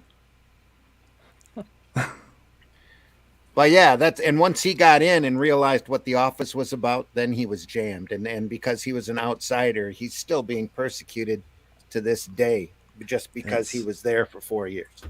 But is he going to get back in this time? They're going to do their best to Probably. keep him from getting in. Yeah. Probably. I'd There'd imagine have to be a I'd imagine he's groundswell gonna- of support. Chat, what do you think? Chat, let us know. What do you think? You think I don't know. you think I'm not Donnie's going to make American. it back in? You think Donnie's going to make it back in? I mean, I'm not American, and I should be scared to have Donald Trump in office because he said already, "I'm coming back for Panama. We should have never given it away." Like he said that, so I should be scared that he would be president again. But I'm really not, because I see what happened with Trump on office. It was a circus, but everybody had money and everybody had a job. You know what I mean? And now it's all like seriousness, but dude, we went out of Afghanistan. That was it. The Minutia, alternative is kind of terrifying. dude, like Agent billions Zero, of dollars. Yeah, dude, Yeah. billions of dollars are lost in this Ukraine war. Like, dude, it's like more of the same. What you were doing with Obama, Bush. It's like terrible. it doesn't really matter. It's the same pot of scum and villainy. And with Trump, it was a new pot of scum and villainy. I'm not going to defend the guy, but it was new, you know. And he was looking after American interests. So I don't know, man. I don't know. People forgot how to have fun. Yeah. People aren't allowed to have fun. Too many people that And lost that's the thing, their like, sense of humor a Speaking long about time being ago. able to have fun anymore. Toy fair. Comics, the world is horrible enough, and comics should be an oasis where you can like just zone out. Amen. And get off of it. Get off of like the horribleness of it. Right now. Like Argentina is in the middle of their elections, and it's affecting all Latin America because it's a freaking libertarian candidate, and he's doing really well, and he might win. And dude, all the communists are in an uproar. And I'm paying attention to that, and it's horrible. I'm scared, like people might get shot over this. And then I read some comics. You know what I mean? Because I can't be in that energy all day. You can't. I think that's part of the problem. People are trying to write now from a place where they're always in that energy, and they never detach from that. Yeah. To try to find another place. Most of the day, I try to stay off of the internet so that while I'm creating, I'm not distracted. Number one, but number two, that energy is not informing me in my creative workflow. I don't like that energy. I'll listen to music. So guilty pleasure, guys. I love Post Malone. I freaking love the dude's music. I don't know if I'm supposed to or because I'm. Yeah, exactly. I don't know. I love Post Malone music. I really do. I get his Before we vibe. get into the next topic, there, actually, I want to interject about. Sorry to interrupt you there, because I want to finish the thought before I lost it. I think it was recently we were talking about the previous article. If I remember, the guy was getting blasted for stuff. I think Bob Iger is now coming out and saying from Disney that they're switching over to like profit-based stuff, or they're trying to do that to get away from the woke stuff. I think it's failing across the board.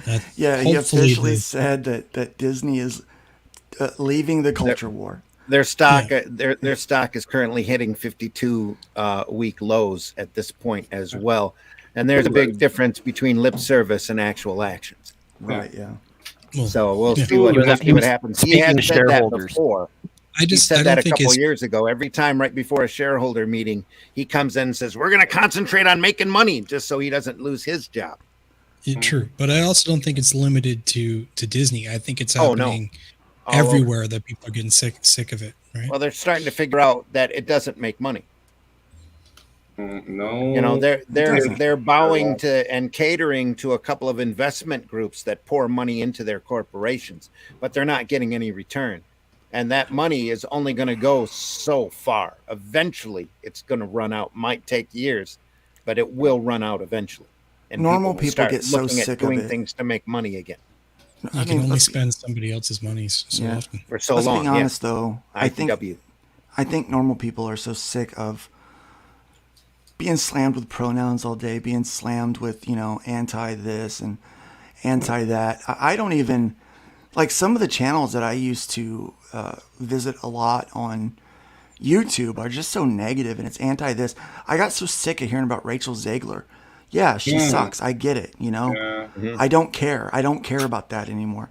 I used to watch The Quartering. I don't watch The Quartering at all anymore. It's never anything positive. It's always churning up negative stuff. And if I swear, if I watch one more video about Bud Light, you know what? It's pea water is what that is. It's terrible. It's not even good alcohol. Anyone that's drinking Bud Light, I don't have much respect for them already, even if they're the manliest man out there. I mean, drink whiskey like a real man, come on. Yeah, be a man. Get some bourbon. Get some bourbon, Get some rum. Put a little moonshine, put a little moonshine down the I gullet. don't drink whiskey. Does that mean I'm not a real man? You don't drink what? Whiskey. No, I don't drink either. No, you're not. I don't drink either, but I'm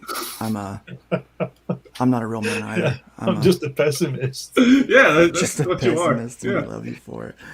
So this is big news, guys. In 1903, this thing called the Toy Fair started in New York. The Toy Association is moving the Toy Fair out of New York after about the next PBR? show. What about PBR? Just call me insane. You know what? PBR is pretty good. I do like Pabst. I'm a big Yingling fan. Yeah. I do like the Yingling. Yingling's good. Alcoholism runs in my family, so I can't drink. Yeah, really expensive down here, but yeah. Is Yingling's love it too much. Exotic I beer just like to skate down in Panama. Yeah, in Panama it's like imported, but dude, it's like a freaking lager. It's like Corona up here. Yeah. And I said that because I know that Craig drinks Bud Light. I know he does. No, that's not true. He's like, no, that's not. No, dude, he's like false. a Molson or Labatt guy, I think. Aren't you? No, actually, well, I was drinking a lot of Colt 45 there for a while. It's gross. Mount liquor. Bourbon. I'd like to state for the record, contrary to popular belief, I actually don't drink much at all. Oh. In fact, I drink less than once a month. Even though you call with a yourself name like whiskey, that's nothing. My name has nothing to do with alcohol. It's usually a binge that runs from the 1st to the 30th, but only once. Yeah, exactly. Look, I didn't say the long. F word. I did not say the F word. Dave Chappelle said the F word. Yeah, he did. He said the F word. I did not say it. Technicalities, guys. Technicalities. I said I'm vicariously through Dave Chappelle. I explained why we voted in Trump. That's why it happened. Whiskey. Just genetic. It's short for Whisker King. Whisker. It's a nick. I just used it because I liked it better, but it's short for Whisker King, which is a gamer handle, and it's because I have a very large beard. That's like spelling Miller with an AR. Right. Yeah. Yeah. That's crazy. Why would you do that? That's just This year's show, currently being held at the Javits Center in New York City, represents a shift in dates. Yep. After a long break due to the COVID pandemic, the last Toy Fair prior to this week's event was held in February 2020 as the COVID pandemic was taking hold. After the 2021 and 2022 shows were canceled, this year's show was moved from the longtime February date to fall. Toy Fair will once again be held in Q1 beginning in 2025, which means that there will be no show in 2024. The 2025 Toy Fair, the last show in New York City, will be held at the Javits Center March 1st through the 4th in 2025. Beginning in 2026, Toy Fair will move to the New Orleans Ernst North Memorial Convention Center. That's a mouthful. In early in Q1. Wow. They're going to New Orleans. Going to New Orleans. Going to New Orleans, man. It's all right. Yeah. So the Toy they'll Fair have a year to move. Yeah. Yeah. So the Toy Fair matters to us because some of us collect toys, some of us collect them. We know people in our there are independent toy makers like Riot Press. They make toys primarily. Yeah. They also do comics, but there are a lot of toy makers out there. And what I love about this idea is I did not realize how many independent toy makers there were out there in the world. Dude, you say toy maker and I picture like leather hosing and wood and like tools. And... Mm-hmm. I understand. I mean, technically, I'm a toy maker. I make there you go. game. Do you have a leather hosen? Later hosen? No. Sprechen Sie Deutsch? Sprechen Sie Deutsch? Gotta love them Germans, man. Yeah. I asked my daughter, I said, when did Germans become Melissa's? And she said, right at the end of World War II. Okay. Stop now. She said, when we neutered them. My daughter's 20 years old and she is Pistol. She's full of fun stuff, I'm telling you. The Germans have been losing wars for a very long time. Yeah, dude, they've gotten really good at it. But okay, that's why they're so angry.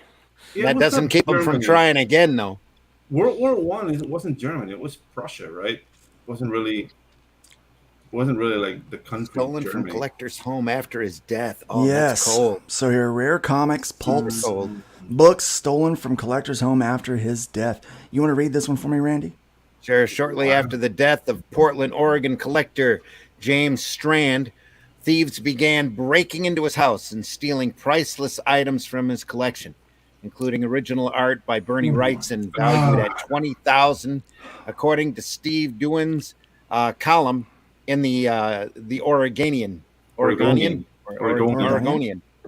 FBI is investigating the thefts, and Heritage Auctions has posted a list of comics, books, and original art that they sold to him over the years, along with the contact information for the FBI agent on the case.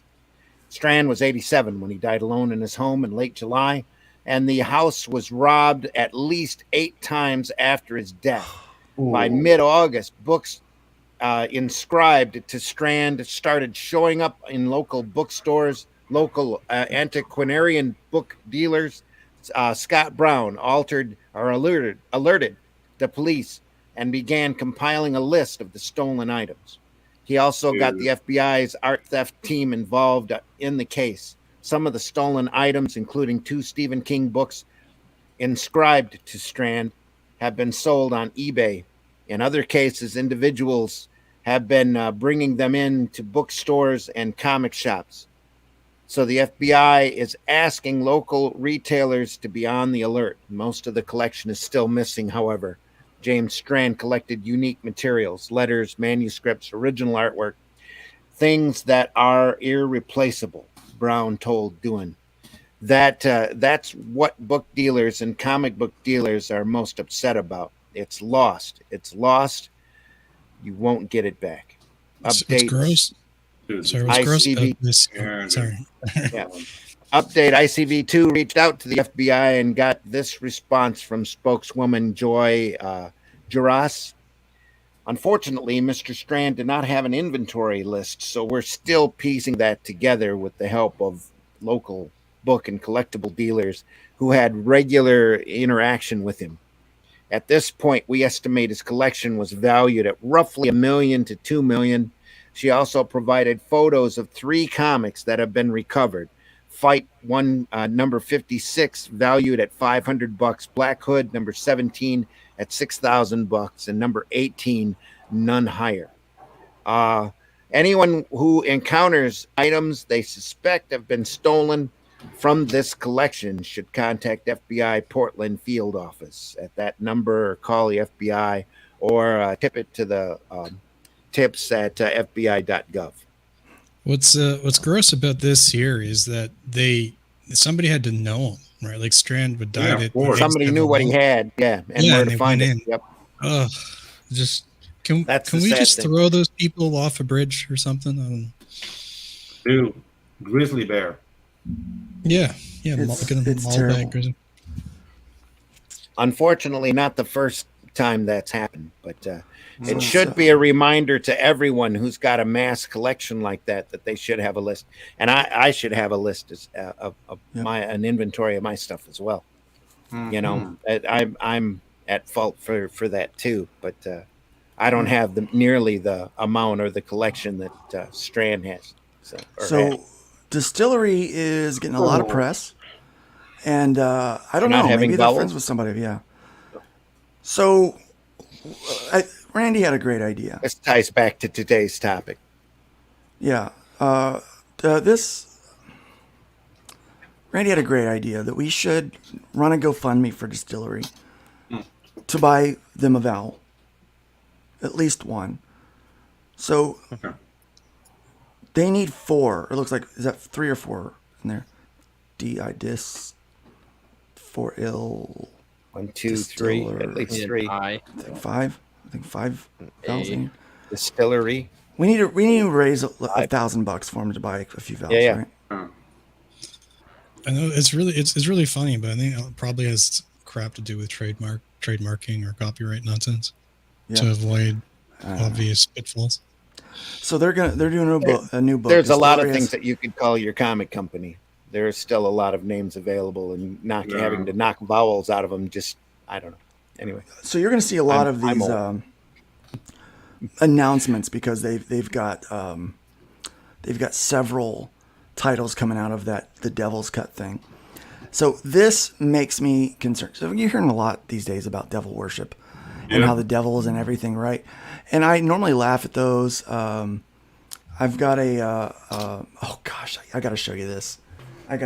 Guys. So funny stuff, like absurd Christian stuff comes across my table every once in a while. People are like, hey, Luke, you got to check this out. This is funny. Third Eagle, I think is what he calls himself. Of the Apocalypse song. Here we go. Yeah. Where is he? Okay. It's this guy right here. He's got a song. The third age books. Third Eagle. Third Eagle. This guy, you gotta check this guy out.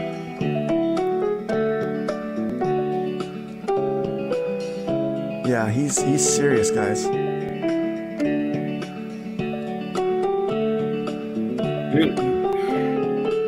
I don't know. I might get copyright struck on this one. Probably will. I don't even know if he has a copyright on this thing. Yeah. There goes today's monetization.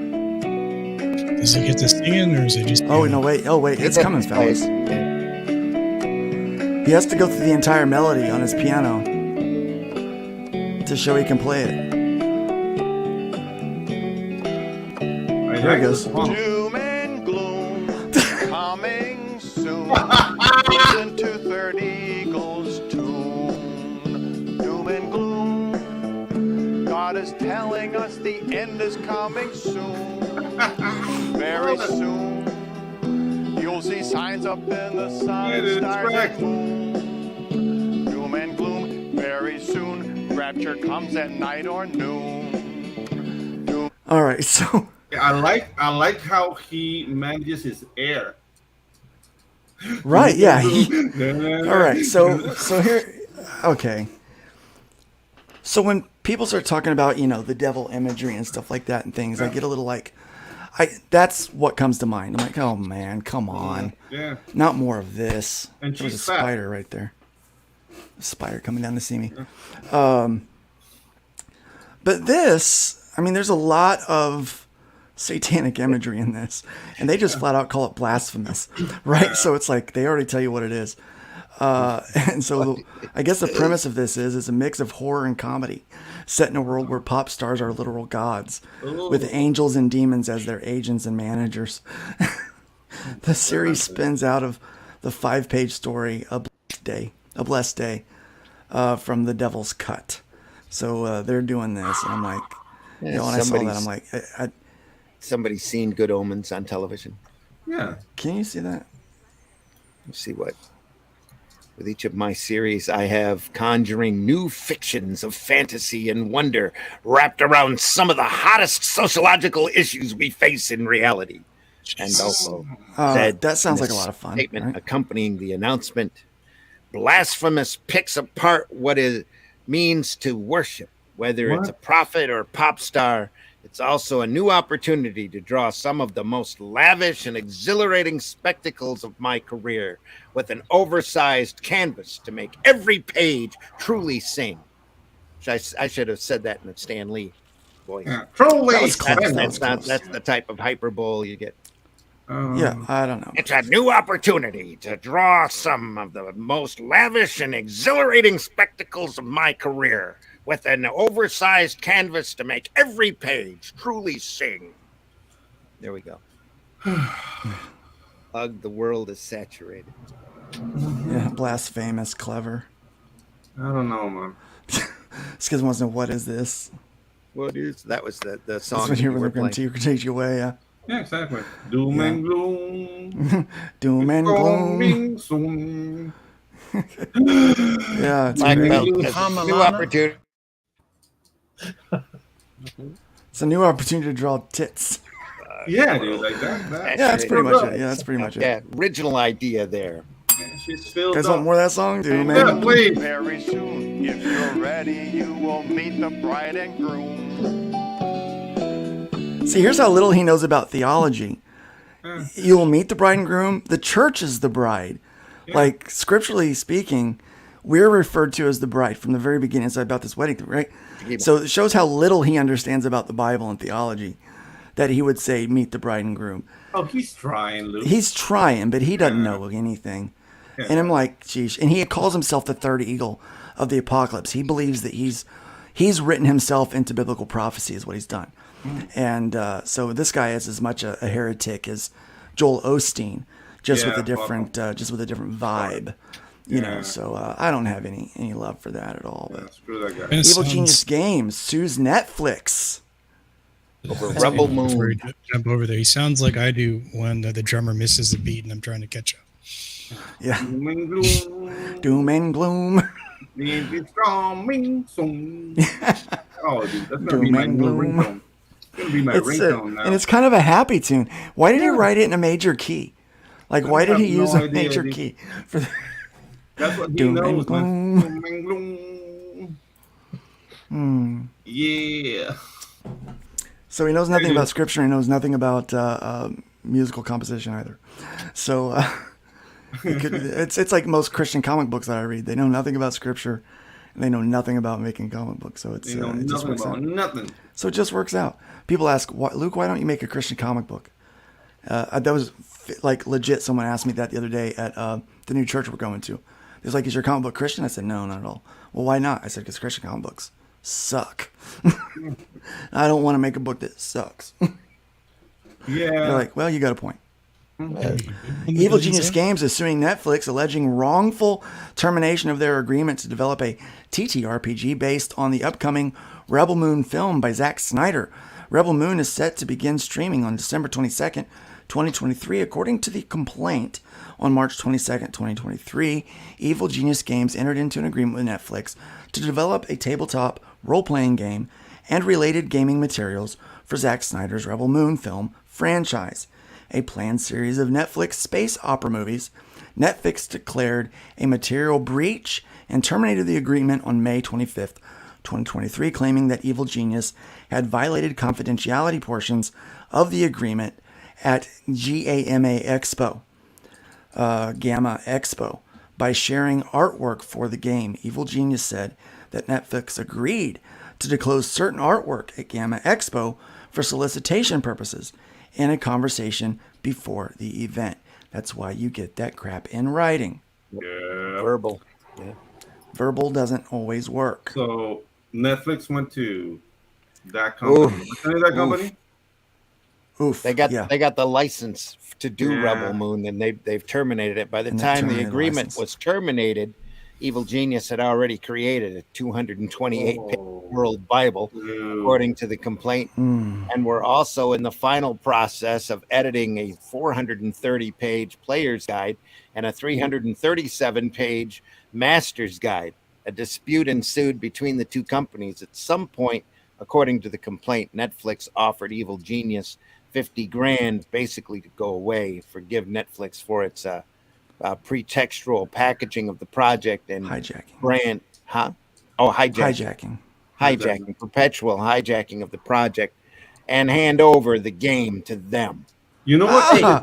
They're just trying to get the game. They don't want them to. Yeah. They don't want them to make the money. They want to make all the money for themselves. They want to give them 50 grand for having developed the game for them. You done all that. Netflix. Well, not only that, but they've got an entire world built now with all of these different books. And they said, "Thanks, see ya. Here's 50. We'll give you." Dude, we need $50 that clip now. Because right now it's great to hear doom and gloom. Like doom and gloom. Yeah, dude. Netflix is wow. This is like banditry, like 2-barrel gun banditry.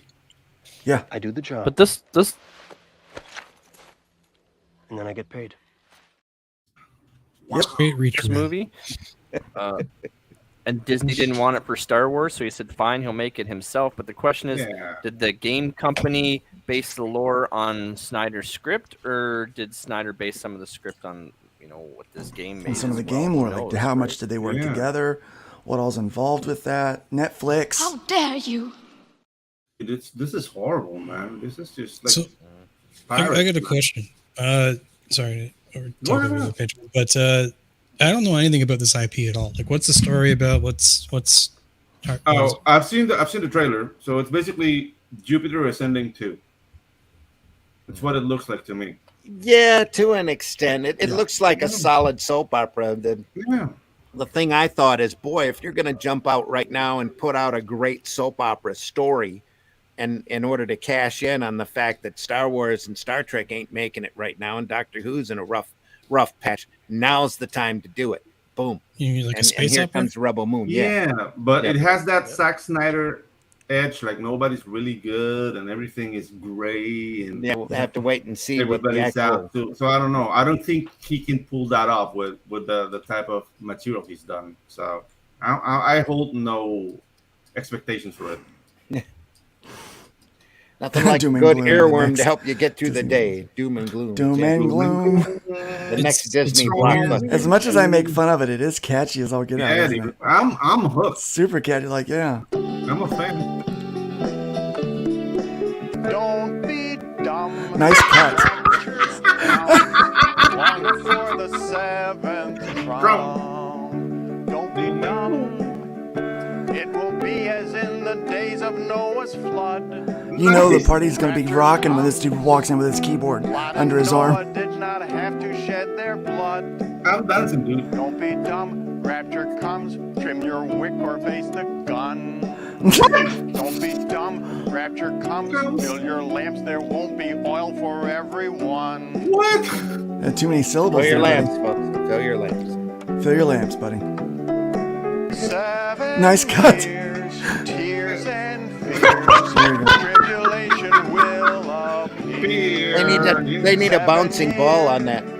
They really do. Said that it will be the very worst. Tears and fears. You will think our lovely planet has been cursed. 7 years, tears and fears. Catholic Church will be a ghost. All right, so I'm not making fun of the message as much as I am Of him. and what he's gotten wrong with the theology. So I'm an amillennialist, okay? Yeah. The idea of a rapture is not really stated in Scripture, and 2024, the second Trump. He said it, guys. It's going to happen. So I don't, it's not actually stated in Scripture so much. So the disciples would have taught an amillennialist view, which is kind of where I'm at. This theology of a rapture and this kind of stuff came in about 400 years ago, and it was kind of a subsect of the church that really wasn't looked at too well, but it was primarily come up by a vision that this lady had. This lady said she had a vision of this stuff, and she was known for having a mental disorder. So basically, a mental patient claimed they had a vision of the rapture in the end times, and a whole section of the church just bought into it, right? And what year was that in? It was like 400 years ago. It was a long time exactly. ago. So I mean, It was a long we time had ago. no like Jung or Nietzsche or Freud or anyone. Yeah, so and people just like they bought it, and they started pointing to scriptures that said this and that, and so yeah. Yeah, that's the thing. Like, if somebody today comes out to you, it's just like, I thought that I would be more post-mill if I were going to be any kind of rapture thinking. Yeah. I mean, there's scriptures are very clear that we're going to go through crap, just like everybody else. So that's what I laugh about. I laugh about that and his delivery. I'm really laughing at him, But the thing is, like, I don't know, man. Maybe people live sheltered lives, but the world is going through a lot of crap right now. Yeah, like you know what I mean? Before, is it? Yep. Yeah. So everything was fine and dandy for 14 million years, and now last week we've all gone mad. Yeah. Like, right. Being sarcastic now. What, until 10 years ago, we all knew that there was two genders? Yeah, exactly. And that, Well, that some men of us shouldn't, still do. and that Shorter men, than men two, shouldn't compete against women in sports. Like, that was unfair. We were all raised full on Mr. contact. Rogers. So. Right, yeah. In full contact sports. Like, Yeah. Or if you let all the criminals out and you don't lock them up, they commit more crimes. Oh, yeah, dude. Yeah, bad guys need to go to jail. So comic shop behind Free Comic Book Day signals it might be shutting down, guys. Oh, no. The comic shop behind Free Comic Book Day appeared to signal it would be shutting its doors in the near future. Flying Colors Comics, which is operated by Joe Field, the creator of Free Comic Book Day, appeared to announce it will be shutting down following its 35th anniversary event this upcoming weekend. Doom and gloom. Yeah. Sorry. In a Facebook post, the comic shop, which is located in Concord, California, invited customers to stop by the store for its upcoming 35th anniversary event on October 7th, where they will be serving Hulk Smash brownies, giving away a commemorative exclusive art print, and hosting Jeff Bonavart. That sounds like doom and gloom, doesn't it? Yeah, exactly. Doom and gloom. Doom and gloom. Hulk hash browns. Yeah, like who's making this? The girl who said like England lives in the future. Like there we are. Brownies. Wow. It's just man. Yep. Surprised they're not going to get sued. God send in the bears, please. Send the bears. It's sad. It's sad what's going on, man. But whenever anyone injects himself into scripture, like the worst, like hate. Oh my gosh, it's like theological nails on a chalkboard when someone says you're David, and the problems you're going through is like, no. You are not David. That's not what that story means. David is the example of Christ defeating Satan. It's the bloodline of, it's not about you. It's not about you. Okay, it's about our Savior. We are the Israelites that stand in fear behind David, who walks out with just 5 stones and a slingshot to defeat this evil that we can't defeat. Yeah. That's what the story is about. And I'm like, you're not David. Stop saying you're David. You're an idiot is what you are. Yeah, you're a Carl. You're a moron. You're a coward is what you are. Yeah. But theologically, so that's, I have a problem with a lot of like poor theology stuff. And We so can see. Well, I went to school for that, and it's kind of a passion of mine to tell the truth, scripturally speaking. Oh, and, you know what would be really great, Luke? Now that you have a dulcimer, you can make a version of Doom and Gloom. Doom and gloom. Yeah, dude. Absolutely. We should That way you won't get struck. It's a cover video. We should all get Luke to play it, and we should all sing it together and put exactly. Make some money. Like that. Doom Like, and we're gloom. coming for your children, but we're going like Doom and Gloom. And we all breathe at the same time. We can all sing a verse. The comic book shop is closing down. Doom and gloom. Randy could sing it like Stan Lee. There you go. I am never going to financially recover from this. Yeah. Play right. Never gonna financially recover. Oh my god, this is so cool. Let's get back to Hatch. This is something serious now. Meanwhile, my goodness. You know, So- I think back to the good stuff. The next Hatch comic book's going to be called Doom and Gloom, I think. I would love that. So my dog is singing Doom and Gloom. Comic boom in the room. Instead of doom and gloom, hire the guy to make comic boom in the room as Boom the in the room. FMC anthem on the same melody. Oh my gosh, it's sad. These things exist in the world. Oh, but it is what it is. It's why people don't take Christians seriously. At the end of the day, it is what it is. And one thing led to another. Yeah. And the world burned down to a crisp. I don't see Glenn online much. I try and keep off it. I'm trying to get things done. Right? There's a double-edged sword for creatives. We need to be online to market and to be seen and get our stuff out there and to be in. People have object permanence issues. If it's not in front of you, you forget about it. Yeah. Because there's so much noise. And so you try to get out there. Well- Marketing gurus like Gary Vee will say you need to post at least 40 pieces of unique content a day online.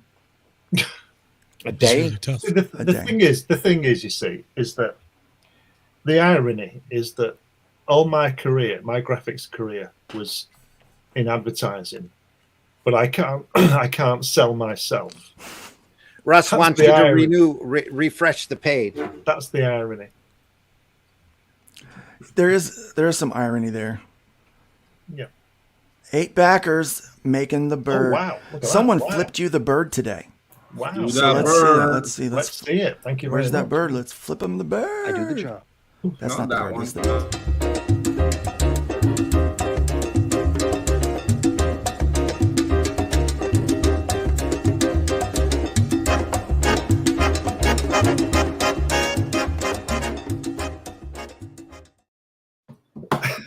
Well, thank I you love very the bird. much. There you I are. love the bird.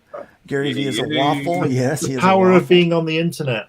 Mm-hmm. There's the proof. Right. So there's. I don't see how anybody could seriously post 40 pieces of work a day and get the next piece to post. Right. You. How do you get the work done? So you're basically living on the internet if you're trying to do that. You can have a Diet Coke or a Coca-Cola. That's what Mahatma Gandhi said. He said you could have Diet Coke, but why?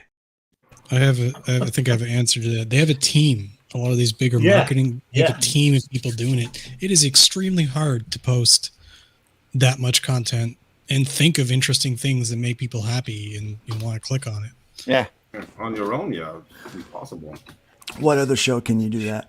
I love Nerd Bacon. We can shoot the breeze and salsa at the same time. We There you absolutely can. This is we have a lot of fun here. I mean, this is our industry. This is what we do, right? So we talk about what's happening in our world here. Sorry, go on. No, you go ahead. What I was going to say wasn't important. Despite the cost, as you will reveal at the bottom, I can't understand why somebody hasn't snapped this up. Yeah, look at that thing. Look how beautiful that is. Look at that. There we are. That's fantastic, isn't it? I wish I had the money to get that. Yeah, I wish I had the money to buy this as well. Yeah. Look at It's that. gorgeous. Dude, I'm singing Doom and Gloom in my head now. Jesus. Doom and gloom. It's an earworm you're never going to get rid of. Yeah, dude, You could- I'm done. I'm done for the day. I was just saying, Glenn, that you probably won't Follow like you this one, everywhere but you you go. could recast that. Say again. I was saying that the figure there, the statuette, you could recast it if you wanted to get it out Oh to yeah, people. yeah. No, that yes, it's all been it's all in hand. So, yeah. I really would like to Thank you, see Ronnie. some more backers on this, guys. Come on. This is beautiful work. Yeah. You've done amazing things in your career, please tell us how long ago did you get started, and what was your first professional job as a creative professional? Left college in 1974. Whoa. I went into advertising, into a studio, and in 4 years I was the manager. That's quick. Yeah, when I was 20, no, 5 years. I was 24 when I got to be manager. I've been manager of a few other places. I've had my own studio. But my first, well, I've been 19. It would be a job at the place where I was working. It was an illustration for I don't recall, like a harbour with boats in it, this kind of thing, for some brochure. I can't remember. It's quite a while, 1974. But that was the first thing I did. That was the first job I did when I walked through the door. I had to draw a harbour scene with these boats on and stuff like that. I achieved an ambition in 1979 by drawing a Spider-Man for a game. I drew the cover of that.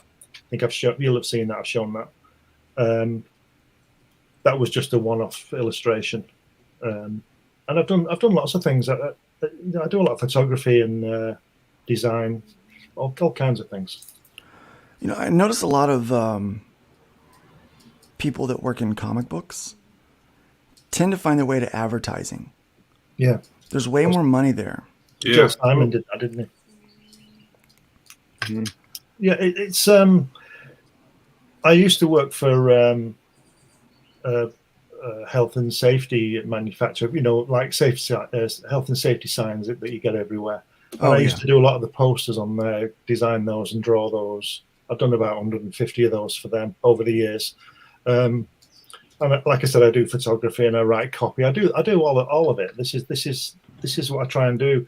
When I was at college, my dad said to me, he was an accountant. He didn't do anything about art, but he said to me to learn everything about what I wanted to do. So I learned about typography, illustration, paste up work, design, photography, copywriting, copy proofing, which is just as important as the writing. And all this, and all those strings to my bow, I've used to a good extent, I think. And this is what I said before about drawing traditionally, as they call it. I think there's a lost thing, like we're saying about the hand lettering. Mm-hmm. To do hand lettering, you need to know about typography. You really do, because there's a way that the letters fall and everything like that. So it's very involved. My daughter's in an art class right now, and she's learning about typography. Yeah. And I did a little flyer. So there's a couple of young guys at the church I'm going to. They're doing a community worship event in October, and I offered to do the flyer for them because they needed something done. And so I kind of made this nice, kind of aesthetically pleasing thing. There wasn't a lot on there, but I showed my daughter, because she was learning typography, like, this is typography. You don't use the same font. It's not about picking a font. It's about creating a kind of a visual balance to the thing. And because we live in this digital world, a lot of people don't understand typography, and they think they're just picking a font, and it's not just picking a font. I was lucky enough, you see, back when I was 14, I was interested in printing a lot, and at one point I wanted to be a printer. And we had this machine called an Adana printing press. You've probably seen them. They're about as big as your dining table. As printing presses go, that's small. Movable type, composing sticks, coins, quads, all the things that you need, leading, all the things that you need for typography. And it was fantastic for me, because I'm not very good at maths and things like that. I never liked those classes, but I used to get pulled out of those classes to print the school magazine. Nice. And I had to set it up in a composing stick. Do you know what a composing stick is? Yeah. Right. Well, you put it all backwards and you lay it down in the bed and you tighten it up with the coins and put the lead in it and all that kind of thing. And I was in my element, The only other thing I could have done that would have been better than that would be to draw. Yeah. And I used to get pulled out of other classes to do drawings for the school. I've been working on setting up this RPG, this role-playing game. And before you came in the green room this morning, Randy and I were talking. I was like, I should just hire Glenn to do this because he's so good at it. And I was like, I should just be hiring Glenn on this one. You see, it's as I keep saying, I keep saying the same thing. I like the disciplines of things. I like the challenge of doing something as well as I can, first time, on time. I don't always do that, but that's where my mindset is. But you have to have a goal for that, a direction for that. Well, the first goal you should have is to do your best work. Always. Yeah, but people think that what I do is easy, and it's not. Well, you make it look easy. Well, that's by the by. Maybe I've got some kind of so- talent, but I'm just saying you got to keep on it. I mean, it wasn't always, Right. I ran into the same thing, music back, a couple of years ago. When I was leading worship bands, I wouldn't practice. Like I knew the songs I wouldn't practice, right? Yeah. But I would make the band practice. Like they needed to learn the songs, and then I would come in and teach them. But they saw that I wasn't practicing through the week. And we had a drummer that tried to do the same thing. I said, look, you don't understand that you need to put in the hours now because I put in the hours back then. That's why I can come in and not practice. Yeah. If it's a simple chord and a melody that I'm singing, that's not something I need to practice anymore for a Sunday morning. If I'm playing a complicated lead, I'm practicing. If I'm doing a complicated melody that's outside of my singing range, then I'm practicing because I have to stretch those muscles. You're not solid enough. No disrespect. But you've got to be solid in what you're doing well enough to not have to be able to practice anymore. That's when you make it look easy. Yeah. You've put in so many hours, you make this stuff look easy. But there's a lot of hours that goes into kind of building that. What I think is interesting is the rules about writing copy, the rules about typography, the rules about composition have not changed. It's the same. The tools have, though. This dining room table thing now fits in an iPad. Yeah. Right? Well, it's like I say, I work traditionally because I enjoy doing it. Yeah. It's not. I have worked on computers. I probably worked on when they first came out in 1995, around that area. I worked on a Wacom pad and did illustrations on it and did colouring on it and all the kind of thing. I just prefer to hold a pencil. And people say to me that working digitally, and this, I'm not saying it's not true, that they say it's quicker. Well, why is it quicker? You're only drawing on a surface. Mm-hmm. You want to know why it's quicker? Why is it quicker? Fear. But it's not.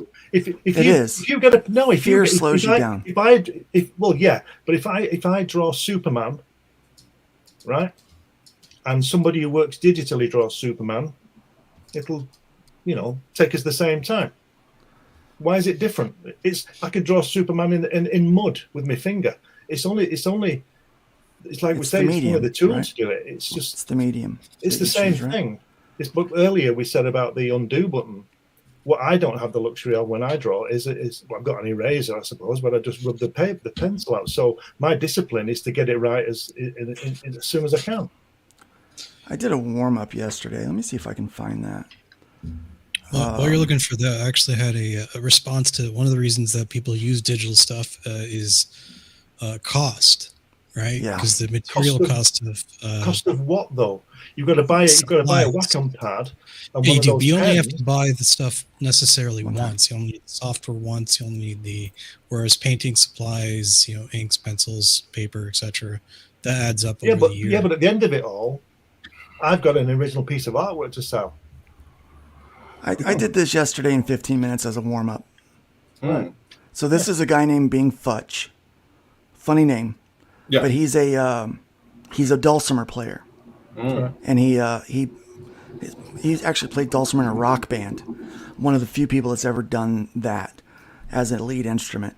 And so I've been learning a lot from him lately, watching his videos, listening to him talk about music theory and how it applies to this very simple mountain instrument. And he's got a very expressive, what I feel almost cartoon face at times. The way, And I thought, I'm just going to draw a little. So this was a warm-up. I could go at it without feeling like I'm making a mistake because it was just, it doesn't feel permanent. And I think that's why people say it's faster, because they can make a fast, quick mistake and then go away from it, and undo it. It does take me longer. Now there is cost, like my paper, every time I do books on traditional, it's like $30 for 20 pages. And I do 32-page books, right? So I'm spending a lot of money on paper now for that. My inkwell, I will go through probably one of those a book if I did it traditionally. Yeah. And that is like $20 now.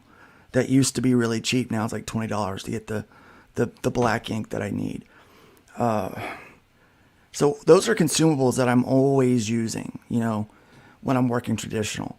I have a lot of upfront costs when I go digital. So my tablet that I use cost $1,200, I think is what this one cost. So $1,200, the software cost me, I think $10 a month because I'm on the subscription one, right?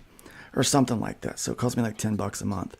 But it's, and then I have other tools. I've bought brush packs and things like that. It cost me $15, $20 here or there or whatever. So I've got some of these upfront cost, but it's at the number of pages that I do per week. Yeah, the number of pages I do per week, per month, it is cheaper in the long run. So over the course of a year, I've saved a few $1,000s on supplies. So I mean that's where some of that comes in.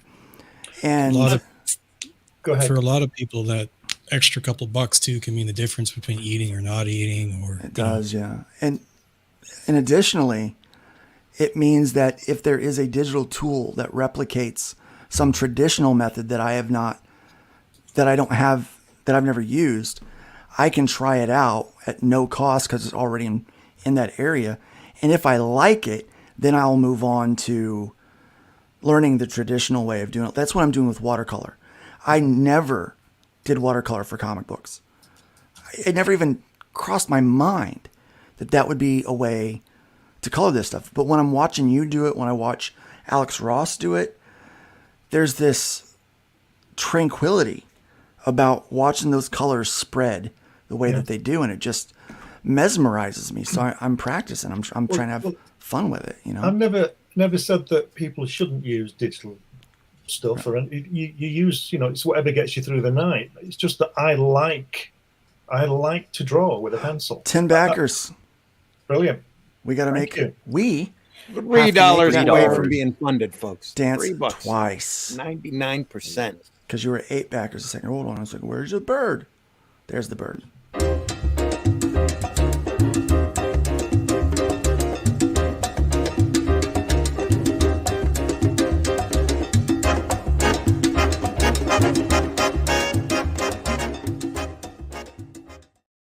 So I was thinking, Glenn, you were saying that one of your favorite things about doing the illustrations and stuff like that, and is the coloring part. And I have to agree, especially with brushwork. There's something extremely meditative about it. I paint myself. Only reason I do digital stuff now is because I honestly can't afford to paint. It's just the cost. I can't. I do love working traditionally. It is a lot of fun. There's a textile thing about it. Yeah. And it's different. Like I love getting over here. Like after the show, I'm going to finish coloring this piece with the markers, and then I'm going to get on, and then I'm going to do therapy for my lungs today, and then I'm going to come back and I'm going to do pages for Chrome Dog. Good. I showed you this earlier that I did yesterday. Or the day before. Just as a test. It's just a test.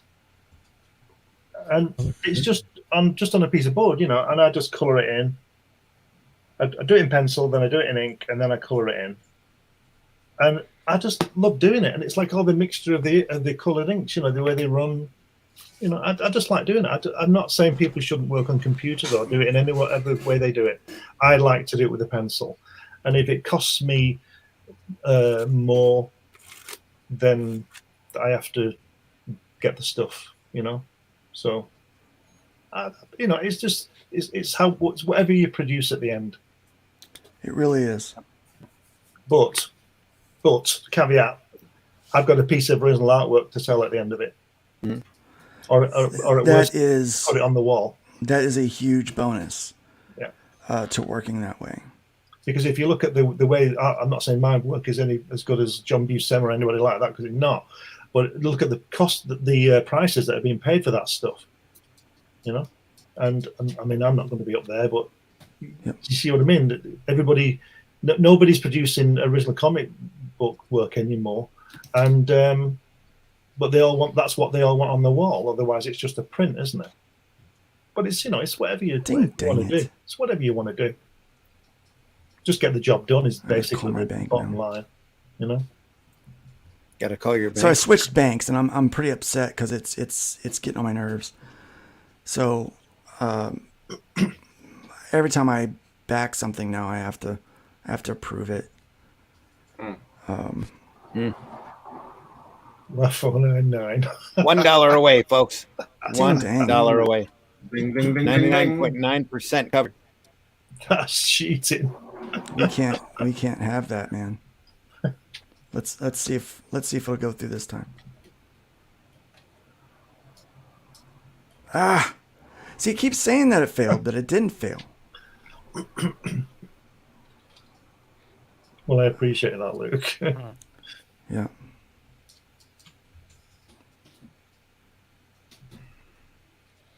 We gotta get it.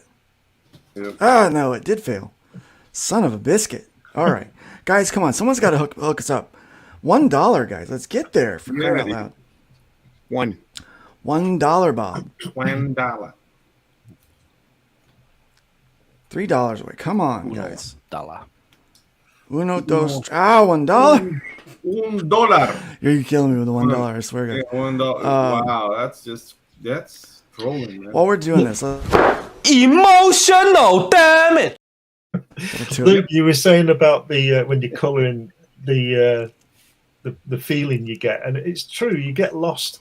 You know, when I'm working out, I do listen to the odd podcast, but I'm usually listening to some music or something. You know, and sometimes nothing, just to get in there and get on with it. You know, and I just like drawing. I just like doing it. There's something very meditative about using a brush. It just there's a tactile experience there that just you are not going to get in a digital counterpart for sure. Yeah. It's there's a lot of things about the happy mistakes as well that people call them. You know, you do something and it's God takes over or whatever takes over, and you think, wow, that's not what I intended, but I really like it. You know what I mean? Right. Yeah. So, you know, you do things like that, and it's just great. Randy knows what I mean. He draws with a pencil. He knows what I mean. There we go. I don't draw the pencil enough anymore. Here we are. Oh, that's true. There we go. Wow, thank you. $506. Look at that. Wow. All right. All right, we're gonna make that bird dance.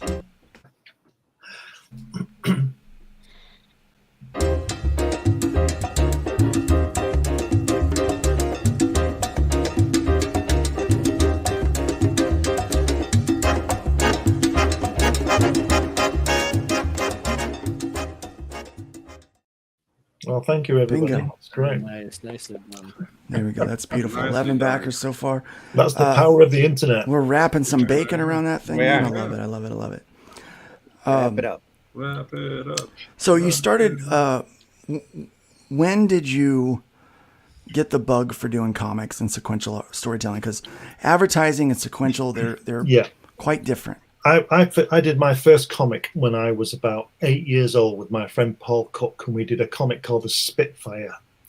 And we had I've not got those issues, but I can remember what strips we had. And me and Paul wrote and drew a strip called Monsters from the Black Bog. And I could draw them now and show you the designs. And I was drawing most of it, and Paul was writing it. And the story is, it was about 1963 when I was about 8. And wait a minute, Black Bog? That sounds like cultural appropriation, sir. Well, we're talking 60 years ago. So well, get over it. Why has it got to be black? Because, well, that's in the story. So, exactly. So we were producing this comic, and I always remember because I didn't have any grandparents, and everybody used to not see me on a Sunday because they were seeing the grandparents. Anyway, I went round to his house, and his grandma was there, and I don't know, I guess she'd be 60 or something. And he asked, we were lying on the lounge floor drawing, and she said to him, "What are you doing?" That said to us, "What are you doing?" And he said, "We're making this comic." So she said, "Let me see." So we gave her this comic that we'd drawn, and she gave me a real bollocking. She said, "You're a liar. You've not done this. You can't have done this." And I also remember just looking at her. She watched us do it for 2 hours, and then she accused us of it wasn't ours.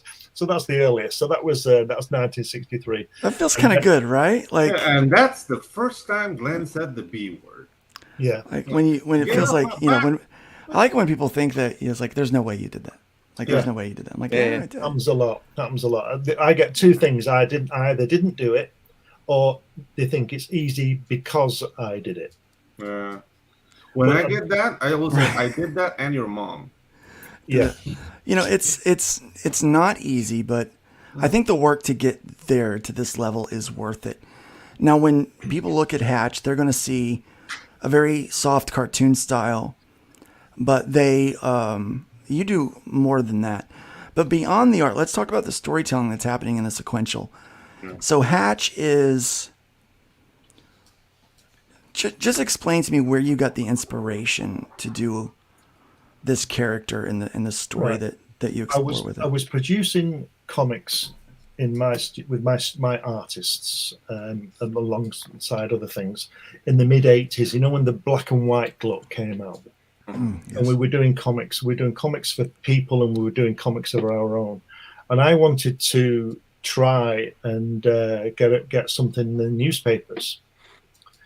And that's where I thought of Hatch, and that's why he doesn't speak, because that was initially done, so there'd be no translation problems, hopefully. But it just developed from there. I've not worked on him for the past 40 years all the time. I just keep coming back to him. But these past few years, I've come back to him big time, producing the two comics that are, well, the first one is out there, the second one is following, and this annotated book, because people like you keep asking me where he came from. So I thought, well, I'll explain, and this is what this book is about. It's 100 pages. There's lots of unseen, unpublished artwork, and there's my notes in there and anecdotes and all this kind of thing, and the process and all the kind of thing. That's what I wanted to do, to try and explain what he is.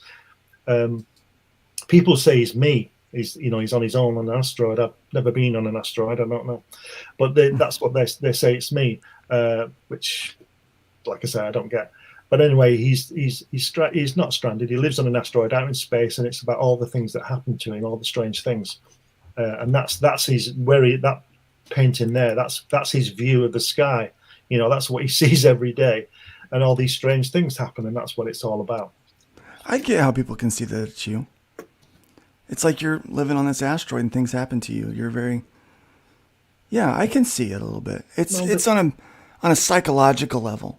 I can see where they get that, but I like the idea of this. What are some of the things that happen to Hatch?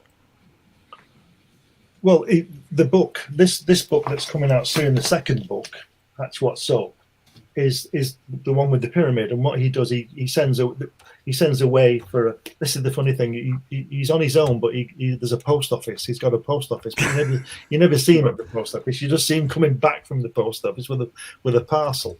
Anyway, in his parcel is how to build a pyramid, and he's trying to build this pyramid for 4 years and something it says in the text, and he's not getting anywhere with it, because he's trying to chisel it out of a rock. So he throws the hammer at the rock, and it collapses, and there's a real pyramid there.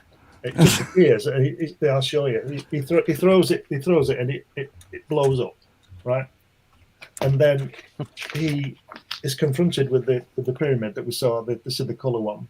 That's gorgeous, right? And he goes in it, and when he goes in it, he sees that all the hieroglyphs are all him. And this here is semaphore for hatch. You know, they do this, Oh, this that's thing neat. on the ships. That's a semaphore for hatch. And he sees all these things on, you know, like Saturn V rockets and what's up, you know, and he goes into the hatch. I won't give up any more, but that's what he does. He goes in. He goes in there. And That's cool. all the hieroglyphics are him. I remember when you did that piece and you did all the lettering on the outside. I also remember when you did this piece. Oh, look at that. And you thought you messed it up. Yeah. I always think that. That's the you know, the doubt that we have. But yeah, I just basically use for that. I used sponges for the sky for space, and people think I'm crazy for some reason, but I actually do each of the stars with that. I see. Oh, okay. It's just a whiteout pen. It's not crazy at all. It's brilliant. And it does help because, you know, I like astronomy and things like that, and I try and get actual star fields in there. Yeah, I got a whiteout pen that I use. I also got a silver one. I never Cheap liked that for name. things. Whiteout. Sounds very aggressive against white people. You see, in the past, I have tried all these things, you see, and I've settled down to what I like to do. I have in the past used the toothbrush thing where you spray it, but that's just madness. To me, that's madness. You're not going to get chaotic, you know. But you see, another thing that people do, I think, is that they'll do all the stars the same size. Well, if you look in the sky, they're not the same size, and that's what I try and do, and that's why I try and put real star fields in there.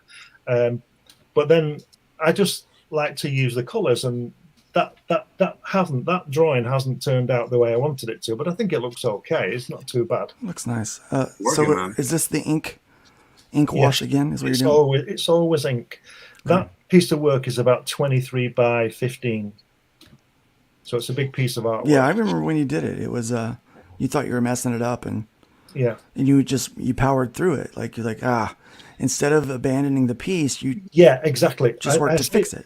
I say to people, if you're doing a piece of art, don't throw it away. Oh, dude, that's going against everything they taught me in animation school. Well, there may be a reason for that. I'm talking about. No, I completely understand. Don't throw it away. If you do a drawing, don't throw it away. If you're not happy with it, don't throw it away, and then come back to it, and you'll find that it's not too bad. You know, I showed you the drawing of. I wrote the book about my dad being a paratrooper in D-Day. I've been firing his brain gun, and I spent 3 days doing this drawing, and I hated it. So I put it to one side, and I pulled it out again, and I put a lot of ink all over it, and it's the best drawing in the book. Yes. No, the thing, Glenn, is that I'm not trying to antagonize you at all. It's just that when I was in animation school, it's like, dude, like redoing stuff over and over again will give you mastery. But then again, the paper used in animation, it's like bond paper. It's cheap, so you can go through a ream of 500 pages in a week. And it's a different art form, really. Yeah, exactly. Animating versus, I mean, you're doing a single image. So the Gandalf that I have over here was not going to be so heavily shaded in black, but a sneeze caused a glob of ink to fall off of my quill. And I'm like, oh crap, okay, now I got to fix that because there's no undo button for ink. And so I'm like, well, now it's going to be a heavily shaded area, you know, so I've got to, you know, you've got to find a workaround with that. And 5 or 6 years ago, you've seen these as well, but I'll tell you the story again. I went to my local supplier. They were closing down, and they said to me, because they'd sort of known me there, they said, oh, we're closing down, there's some stuff in the back, don't have a look, going cheap. So I said, yeah, and I went through, and I posted a photograph of it. I've got a pile of this art board, which is imperial size, you know, which is 25 by 27 or something. It's big stuff, and it's all hot press stuff, and amazing different kinds of art board for illustration. And thanks, Gary. And I bought each piece of board, right, which should have been, I think it was £8, $10, and I bought a pile about 3 feet high for £35. Wow. So I'm not sure I'm going to use it all before I leave Before this you- place. You know, I've He's got, gonna I've leave it got in the all the will to board I someone. need. So I was lucky. I was lucky there. I mean, I could afford to buy the board anyway, but I was lucky there because I went into that store at that time, and they knew who I was and let me go in the back, and I just picked it off the shelf and got all this tons of stuff. So. Speaking of another fantastic artist, Gary Martin, welcome to the chat this morning. Hey. Welcome to Hey. Bed. He Gary. thinks the work he's seen is very Great good. stuff. Let's and here's another guy who works traditionally, does all of this with a brush. When I found out that he does all of this fine detail with a brush, it made me, because I would have totally used a quill for this. I would have used, I would use my G pen for this. That's some talent there. That is some talent. I mean, that is a steady hand. You don't learn that. Dude, No, that is. I was streaming with him on Pontificators a couple of days back, and I told him, like, dude, like, you're one of those artists that makes me want to jump into the river. Yeah. And that's the kind of people seen I him like every hanging day. out with. Yeah. It's the kind of people I like to hang out with, because that's where you truly learn. It's just like, oh my God, I'm a freaking monkey. Like, look at this, dude. So amazing. Like, Yeah. It's fabulous. how would Just you go fabulous. about to start this? That's my question. I just, You know? I don't know, like, oh my gosh. Yeah. And you know he's doing this on a large piece of paper, So right? good, man. So when I see these long, straight hatch marks, Mhm. Yeah. you know, this scissor shading, So that precise, some people man. call it, you know. And dude, he's doing like the grayscale Cross with hatch is hatching. amazing. Yeah. Yeah, it's just like, this is so, it's just so unnaturally beautiful Yeah. that someone can do this Mhm. with ink, of all things. Yeah. I mean, he captured every bit of the likeness of these characters. Yeah, dude. And the stipple, the speckling. And the weight on it as well. Yeah. Yeah. The texturing, everything is just like, dude.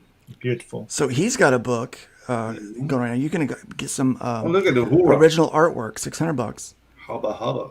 Horror. Yeah, look at that horror. What a fantastic. Hubba hubba hubba. Oh, she's just she's just a classy person. It reminds me of Brian Bolland. Yeah. That really sharp, fine, beautiful line. Yeah. Yeah. So you get all these prints. This book I kind of missed out on. He's got a book that is The Art of Comic Book Inking. So it's kind of an instructional book. I have the PDF. If you can get your hands on that, you definitely need to. Yeah, dude. But you can also get this. So I got this art book coming, so I've backed this. So you can get the art book. You can also get it autographed for $10. But why wouldn't you do that? Why wouldn't you do that at all? Right? This guy is one of the masters in this community. 112 pages, 8 by 10. So it's not smaller. It's a nice size. So you can see all of this art that he's got in there. 112 pages of his art. You guys should check this out. He's at 55 backers. Just under $4,000. I think one backer, if they were get the art book and the autograph, would put him over that with shipping, I believe. So that would push him over the edge. So it'd be nice if we can get one backer for Gary this morning and go ahead and get that over the edge as well.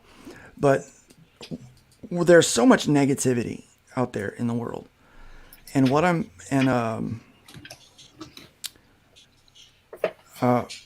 Gary's asking you, please don't jump. Please don't jump. Oh, I'll swim out. Don't worry.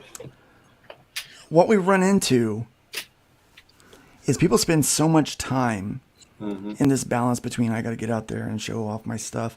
Then they get wrapped up in these little arguments or whatever. One thing that I learned that really helped me, I think, in my pursuit of happiness was that I don't have to engage with everything I disagree with online, and that I also don't have to judge people by what they say online. You know, I'm like, people lose their mind. It's not reality there, right? But the detaching and getting out there and thinking, now, Glenn, when you're working on Hatch, you're probably not watching CNN and things like that. I never watch CNN. Right. No, I listen to music, or I listen to a debate, or I listen to a podcast. Something that I don't have to look at, and something I can't get involved in.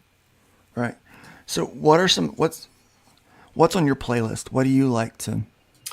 I listen to lots of things, but I like Kate Bush. I like the very Beatles. good. I like Cliff Martinez. I like, the Planet Suite. It depends what kind of mood. You know what? When I look at Hatch, I can see Kate Bush being the soundtrack to that. Yeah. It seems very surreal. I love her music. Is very, there's a lot of synth to it. It's very airy. It's very atmospheric. Yeah. I can see that in the work. I would love her to write some music for me. Oh. Maybe I'll have to just do with Luke Stone. Yeah, maybe. Kate Bush. Kate's Bush. Never Let me just show you that drawing I told you about. That drawing there. This is off the book. Can Go, you see Randy, that? blow him back up there. Sorry, got it. That was the drawing that I wasn't happy with, the line work. So I just threw all that on it. It's gorgeous. And I think it's probably the best illustration in the book. It's a nice piece of work. Oh, yeah, dude. Yeah. And the other good one, I'll just show you this one as well, if that's all right. If I can find it, is this one. It's not printed too well, but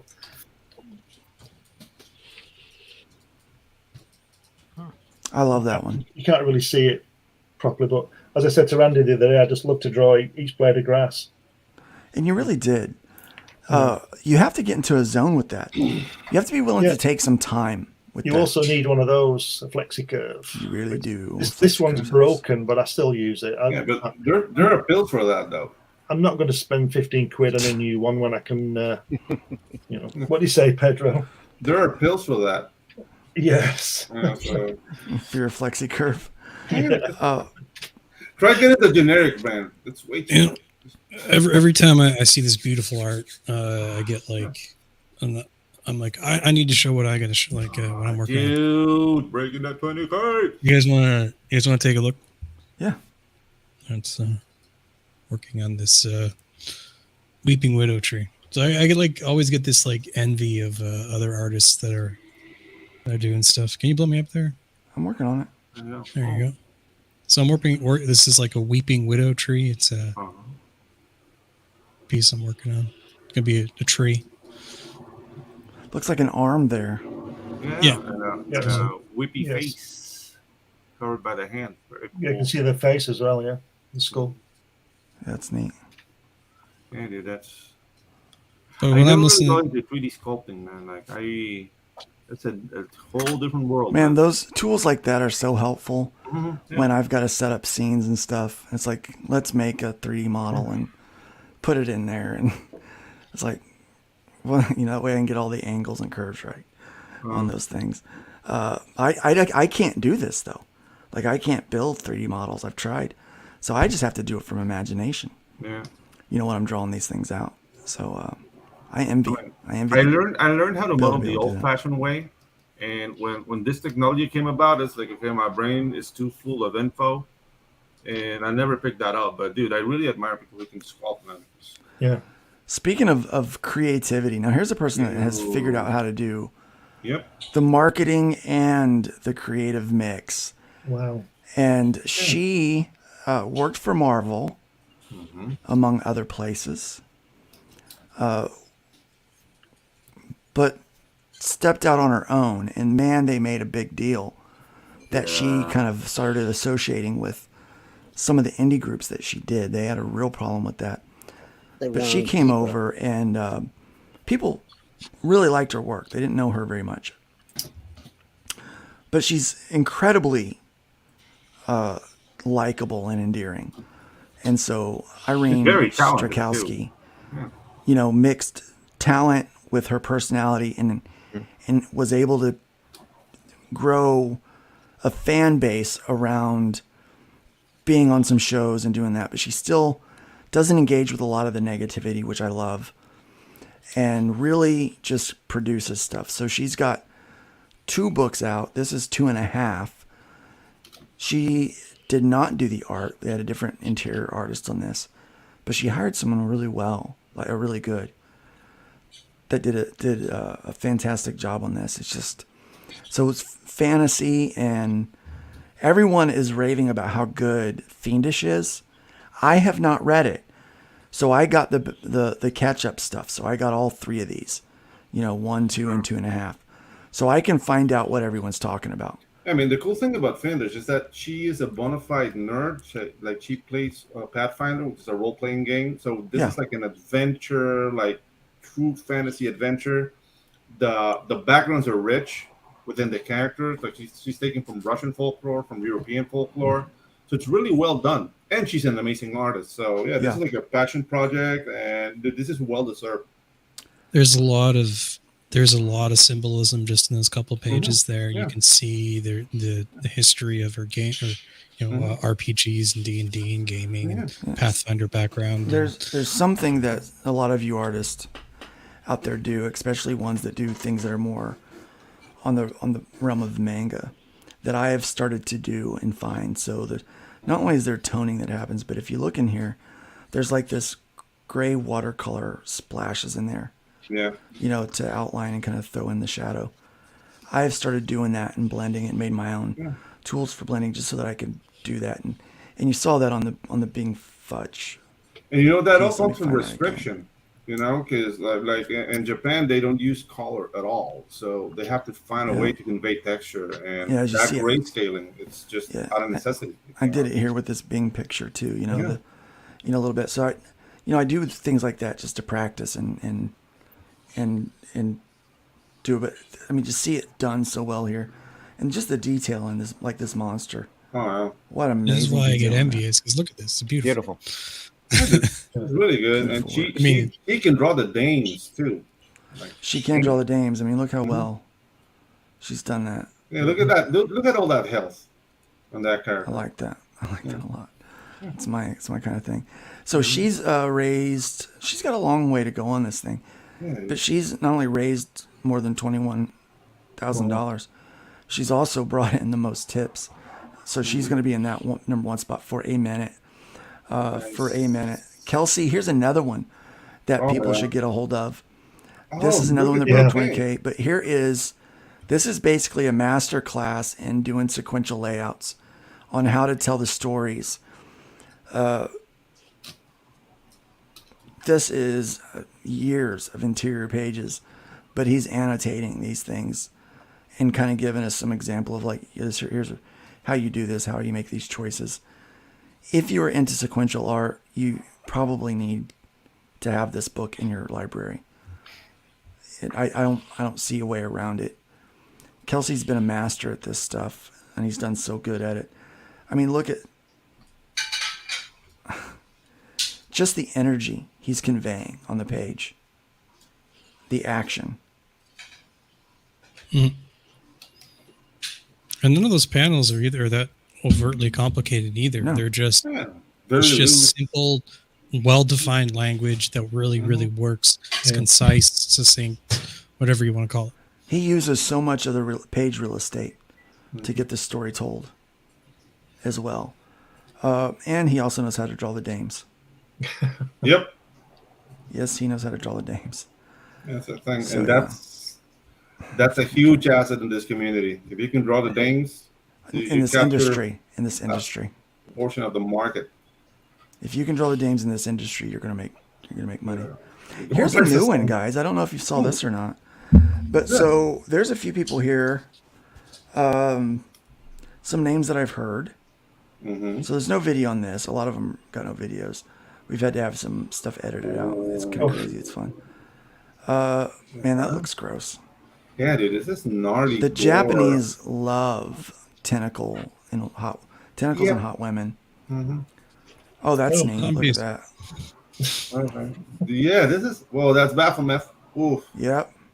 Oh, okay. Look at that. This is dark, man, but I like it. It is. So Stain number 1 is a long-awaited follow-up to Stain number 0 from 2015. Cool. Okay. Tim Tyler is on it. Tim Tyler. Yeah, he's an amazing talent. Yeah. Phenomenal stuff. Plus, there's work by Shinichiro Kago. That's cool. Tim Truman and Toshio Maeda. Yeah. And Tim Vigil's working on this as well. Yeah. Which I like his work as well. So there's a lot of good names on this thing. And it is live. Only got one backer. I haven't backed it yet. Yeah, dude, this looks awesome. I like that Tim Truman cover. Mhm. The Tim Vigil cover is interesting too. The adult foil cover, that's why I'm not. There's a cooch on that one. I'm not getting that one. Yeah, that's the thing with Bush. You can get all 5 covers for $65. That is not bad. It's not bad. But yeah, so this is a new one that popped up there, and you know, I think is interesting to look at. Tim Tyler, you just mentioned, has got this thing over here. He's doing metal number 1 through 3. Yep. This, I mean, this looks like old school, like indie shelf goodness from the 80s and 90s. That is exactly what it is. It's just phenomenal stuff. He just kicks it out of the park all the time. I mean, look at just the artwork that you get. Look at the details in the background. All these little guys coming at you. I like looking at artists like this to see how do they get detail in without getting a ton of detail in, right? See a lot of Kevin O'Neill in this. Yep. And if you like the T and you like the A, it's got that too. Anime influence to it that's just amazing. Yeah. This looks like it was colored traditionally. I'm not sure how he did might not be. No, I don't think so. No, it might not be. Tim stuff, anything that Tim Some does, of that looks just amazing. watercolor down there. So yeah. If he's got an entire package of his work on this he does. On this campaign, everybody needs to pick that up. It's just incredible I like stuff. that color. I like the cover. There's a Gil Kane face there, wasn't there? Yeah. That guy. A lot of influences in there. Yep. Tim's been around since the 80s. You gotta have tons of buckles. It's definitely something that I'm also envious of is you and Glenn there, Randy, is the being able to be like, oh, that's Gil Kane, or that's I'm just like, I don't know any of these people. This is so unfair. You've ever seen Nemesis the Warlock? It's right there in that panel right there. There's a lot of influence in there, but Tim's very much his own artist. Does a lot of really incredible stuff. Wide variety of really great grindhouse style 80s. 70s, 80s. Look at that. Just phenomenal. Yeah. Oh, that's so cool. Little Kirby, little everybody in there. It's just phenomenal stuff. Dude, that close up, man, on the face. Yeah. Whoa. Yeah, that's the Gil Kane that again, isn't it? Yeah. Yeah. And he's got a lot of this stuff out too. So like I said, if you can pick up a package of his work, I can't recommend it highly enough. Just phenomenal stuff. And it reads real well too. It's very coherent. Like Melted Mutants and look at this that. Like sci-fi horror. Just look at that. It's a lot of everything. Mm-hmm. It's like a smorgasbord of goodness in there. Yeah, it is. There's so many talented people. Beautiful in ink world. work, phenomenal gray tones on this. Yeah. Just great Get the stuff. whole set for $30, guys. There you are. The whole set. Yep. Get the whole stinking set. The whole all 3. Get the whole thing. And you can also add on these extra covers. The Tyler cover here, and then you've got the Tim Truman cover here. So you've got some amazing creators working on some stuff. And again, people just aren't, I think they're just not aware of how Great how to good see this him on stuff is. funmycomic.com. It really is. It really Yeah. is. Lumina Vox did well over there. Fall of Man still producing. This one, that's a neat book. Bengali, we had Nick on last week. He was a great interview. Yeah. You know what? We need to get Luke, Gary on. I just got an idea now. Sure, what's that? I know you do like a weekly, like what's happening on Find My Comic. Yeah, I think we're gonna change that up a little bit though. Yeah, but the thing is, like, I might talk with Jim so we can do that on our show. Have like a segment of what's happening this week in Find My Comic, and get different shows to do that for you. Yeah, that'd be awesome. That might help with the awareness, because dude, this books look amazing, and people should know about them. Yeah, we've got There's a so many street great team that's books trying on to here. share. Yeah. We've got a street team that's trying to share the good news of what we're doing over here. I'm talking. It's like a 15-minute segment in a show, like what's happening on my comic, and that would do it. Yeah. You know, so here's an Arrow book that's about to come out. Mm-hmm.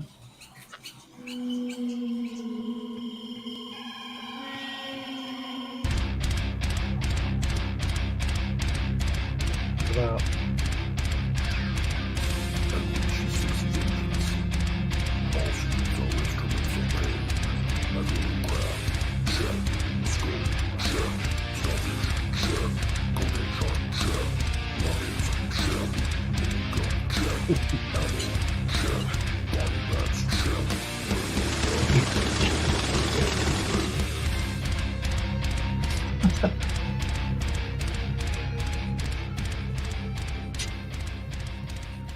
I mean, it's I love it. It's a different way from what the Hatch trailer was. Yeah, But it's a too. total different vibe, isn't it? Yeah. I think the book is as well. Yeah, but isn't that the beauty of comic books? Yeah. It is. You can get a little bit of everything. Mm-hmm.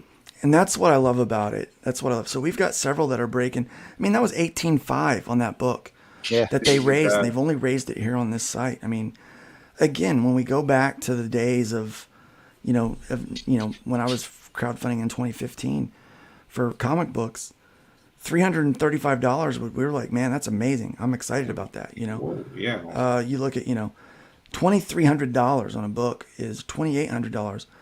Like this guy right here. A lot of people don't even know Paul, right? Mm-hmm. But he's raised almost $3,000 on his book, which is super successful for somebody that nobody Nobody knows. Yeah, and nobody really knows. 48 people got his book, and that's enough to print that thing and keep him going, right? We live in a world where we don't have to pre-sell thousands of books in a world like we used to. In a world. In a world when you don't have to pre-sale. Yes. When you don't have to pre-sale thousands of books to get in customers' hands. Yeah, but that's the thing. Remember when crowdfunding was called e-begging? Yeah. Yeah, dude. And dude, things have changed so much. We need to get Gary on. I also want to get T-Mac on sometime here soon. Yeah. To talk about their books. Maybe even Eric. Eric is a fantastic artist. Yeah, he just is. He is. Yeah, I It's haven't. going to be a great book. I can't wait to see it. I don't know if I've Look at backed that, this dude. one yet.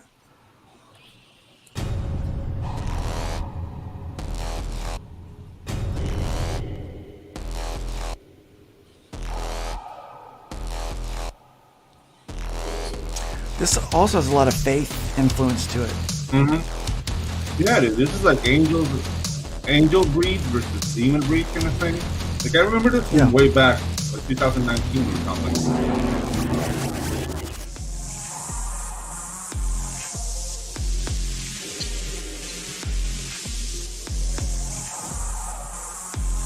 Oh, wow.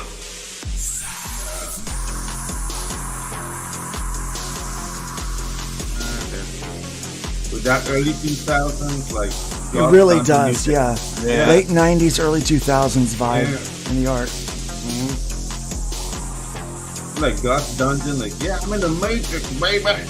Love it. I think it's cyberpunk style music or that kind of genre, right? Like the 80s retro cyber stuff. No, but the thing is, like the 80s cyberpunk music, it's mostly synth, but that's from the 2000s. Those lyrics like that. Look at that. Like more industrial. Yeah. That looks so good. Yeah, dude. Unhappy, uneasy, I like the art. I don't think I could chill to music though for hours. No, that's not meant to chill to. Your soup's not ready. Chill.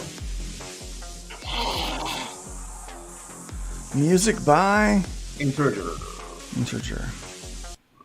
Like when I'm working, I generally listen to like Heimdall or Celtic, stuff that's just really soothing. You wouldn't believe what I listen to when I'm working. Man, look at that. That is so neat.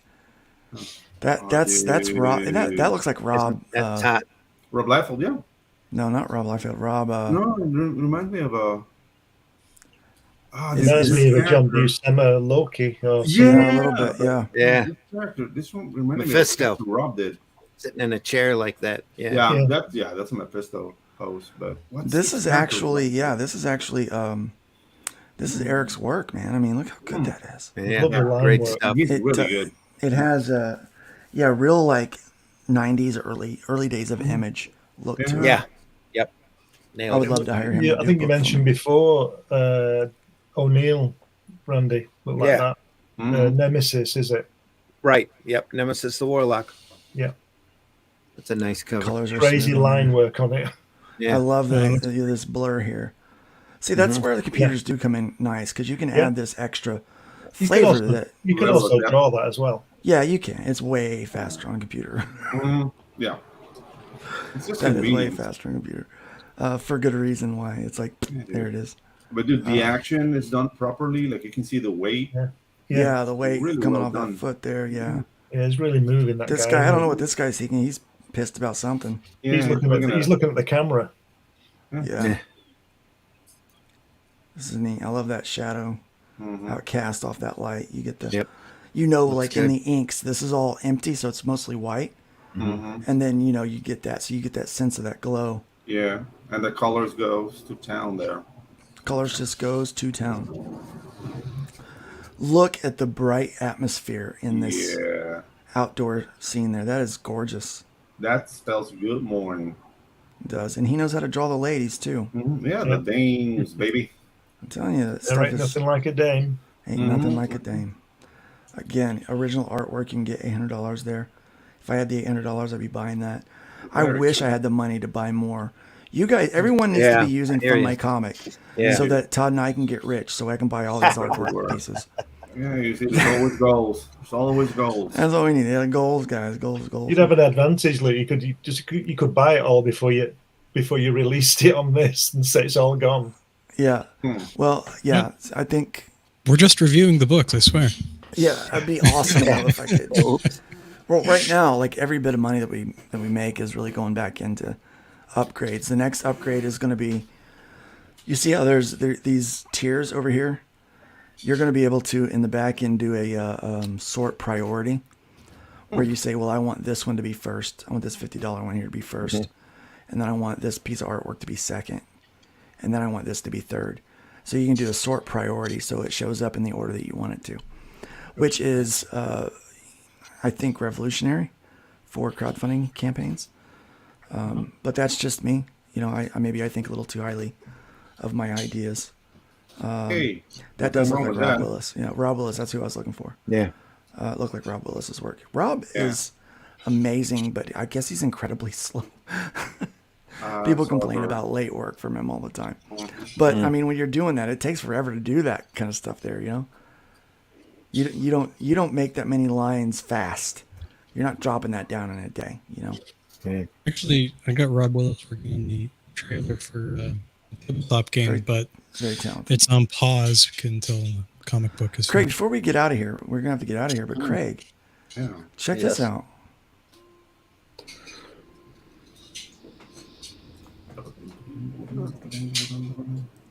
Supposed to have audio? It does. Yeah, it's there. There you go. Takes a minute to get in there. He's setting up a mood. Set up the mood. All of my trailers from now on are going to feature dulcimer music.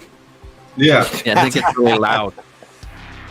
But even like doom and gloom. Gotta turn it up to 11.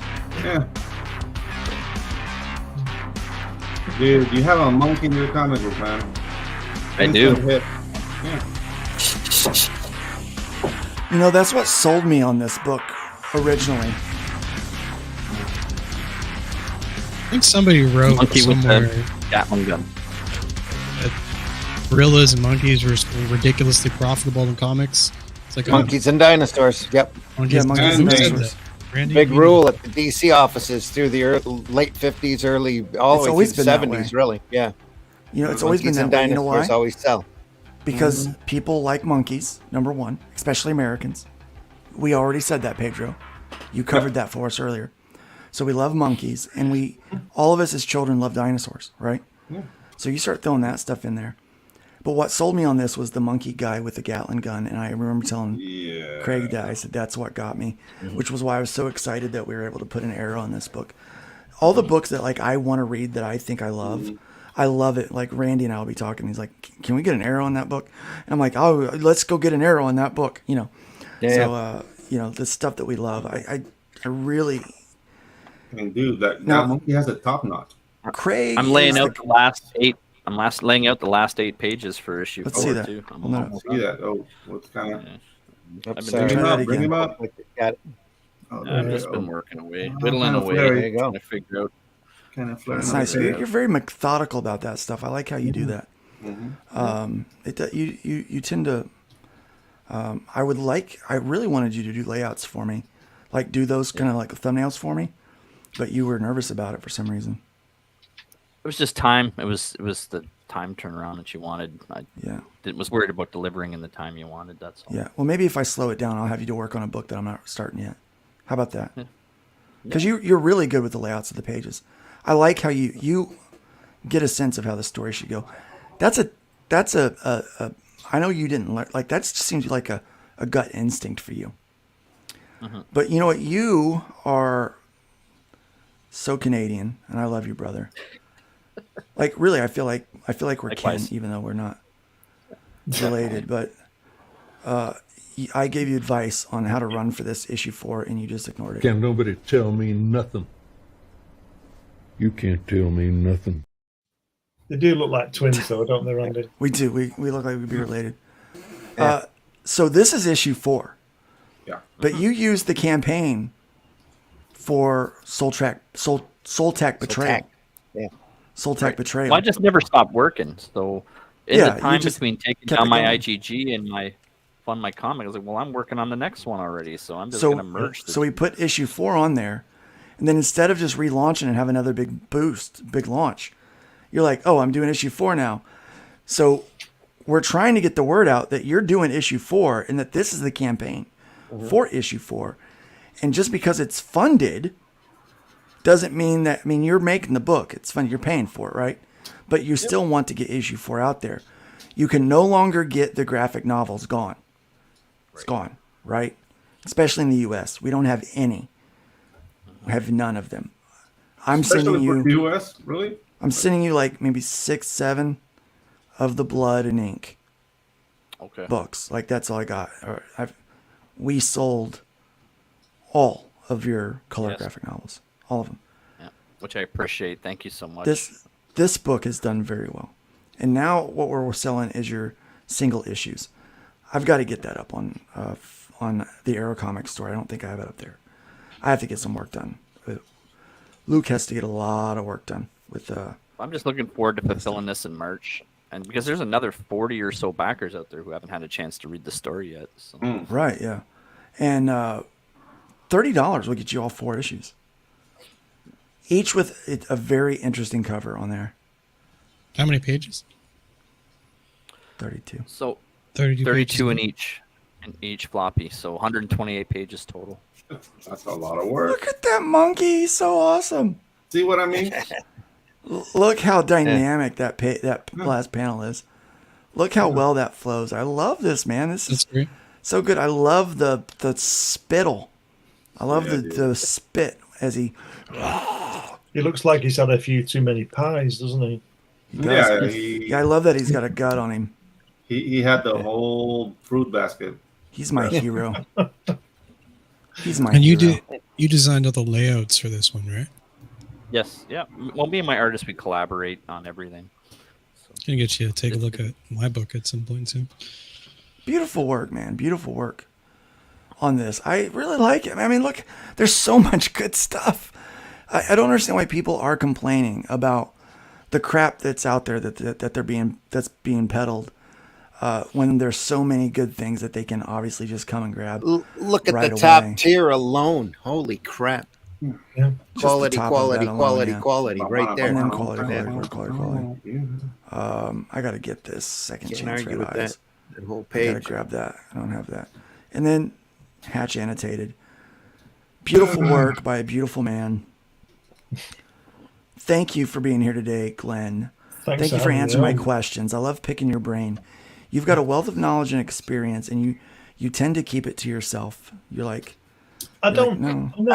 I'm not keeping it to myself. I'm just not sharing it. It's not the first thing on my mind. You're keeping it to your chest, Glenn. Don't lie. I like how you put this. Like, I'm not keeping it. I'm just not sharing it. Listen, That's the same thing, Glenn. It's taken me 60 years to get here. Why should I tell you lot? You've got to suffer the same as I do. On a marketing note, on instructionals do extremely well for marketing. We should say goodbye with this. They do. All right, guys. To see us out for a little bit before we play our normal. 7 years, tears and fears, Britain, Russia, and the U.S. You realize you're going to make this guy a star, don't you? Britain, U.S., Russia, and the U.S. will be toast, guys. Did you know that? They're going to be toast. World War III, don't blame me. Listen to 30 Eagles bleed. World War III, that's the New World Order plan for what it's worth. Don't blame me. Cause Obama will provoke the King of North. What? World War III, don't blame me. You'll have no electricity. This was 13 years ago, by the way. I should sing this because when the electricity runs out, I've still got my pencil. This was 13 years ago. Ow. It hasn't aged well. Antichrist, he's not nice. Take 30 Eagles' good advice. Antichrist, he will try to say that Jesus is not Lord. He's not Does this nice. guy have a t-shirt? He'll behead you if you follow Jesus' word. Antichrist, he's not nice. Take his mark, you'll pay the price. Antichrist, he's not nice. He will take away God's holy sacrifice. All right, so I got to stop for a second. Theologically, they believe in a physical antichrist, like a person, right? Mm-hmm. If you read the scripture, it usually refers to the spirit of the antichrist. So the antichrist, what is antichrist? And I'm going to tell you right now, what I believe what is antichrist is progressive theology, Marxist theology. Yeah. That's creeped into the church because it preaches a gospel contrary to what Jesus said, right? So that's why another reason why I laugh. I'm like, okay, you're worried about a guy beheading you, but what has literally happened? You've got the heads of churches, you've got Christian leaders that are fallen to immorality and that are turning over and affirming sins that have been clearly written in scripture that are sins, and they're affirming those things now. I'm like, tell me that's not the Antichrist. Tell me that's not. So an amillennialist view fits into that, but I have to laugh. A lot of progressives are very open about their hatred and disdain for religion. Yeah, and the fact that there's progressive Christians weirds me out because progressivism, they're literally changing the scripture. They're literally changing the words. It's like what Paul said. If someone comes to you preaching a different gospel than what I preached, even if an angel comes and preaches a different gospel than what we learned from Jesus, reject them because they're not right. And what are we doing? People are preaching a different gospel and we're sucking it up like a bunch of thirsty dogs. World War III. World War III, Antichrist. He's not nice. I guess it kind of makes sense that progressives have found their way into the church. I mean, it doesn't make sense for the church, but it makes sense in the current culture. But if you look in the past, though, you had the Pearl Clutchers and the PRMC, and the D&D is Satanic Scare and Satanic Panic. Yeah. The Satanic Panic. There's a lot of. I think we're in the middle of another Satanic Panic, and this one I'm not so sure. No, is not true because. World War III. Well, did you see what it said in the comments there? Yeah, I'm glad the world didn't end and we can still enjoy this. It says, "How could anyone dislike this masterpiece?" Exactly. maybe people have actually witnessed a few masterpieces. That isn't one of them. I want the T-shirt of this guy, the Third Eagle, live. Oh dear, got talent. Heaven's got talent. He calls himself the Third Eagle because there's a third, and I'm like, dude, this is when you start injecting yourself into prophecy and scripture. That's when I have a real problem, and I know that you're way off track. The second you start doing that in any capacity, in all seriousness, this guy's not all there. Right? No. Like, Really? It's just like he's a jokey joke, But he's a really good he's joke. a musician, though. Yeah, He's got a nice back garden though. yeah. It is That beautiful out swamp. there. You know, his swamp setting area. is nice. Green How to screen. get that keyboard to work out there in the green middle of screen, the middle of the woods. Swamp. That's what I want. 2011, we got some new music. Ooh, whoa. Okay. We got Third Eagles at it again, man. Freedom is Freedom not is free. not free. This is gonna be like a Roomba. Happy July 4th, 2011. Mm. Ooh, I'm gonna turn the volume down on that one. That's not a good sound. Nope. He's the third eagle of the apocalypse. Yeah. And you know Co-prophet of the he's end counting time. his head. Co-prophet of the end times. Oh, there's guys. another prophet. Okay. Stay in tune. Yeah. Is he standing in the water? He is. He's moving all over the place. He's standing on the water. It's like that scene in Wayne's World where they're, we're in Delaware. Microphone's inflated. Look at Yeah. that. This one is not as good. No, but I want the vinyl anyway. This one's not as good. What do we got here? This one was 11 years ago. No, 77 likes. It takes him years to come up with a composition like this. If he put the same effort he put into visiting those sites into his music, it'd be a lot. right. If he put the same effort into reading the gospel, and trying to understand it, I think he'd be better. And get a singing coach, man. Like, you don't need to breathe like Alright. that. But you know what? We need to go back to the.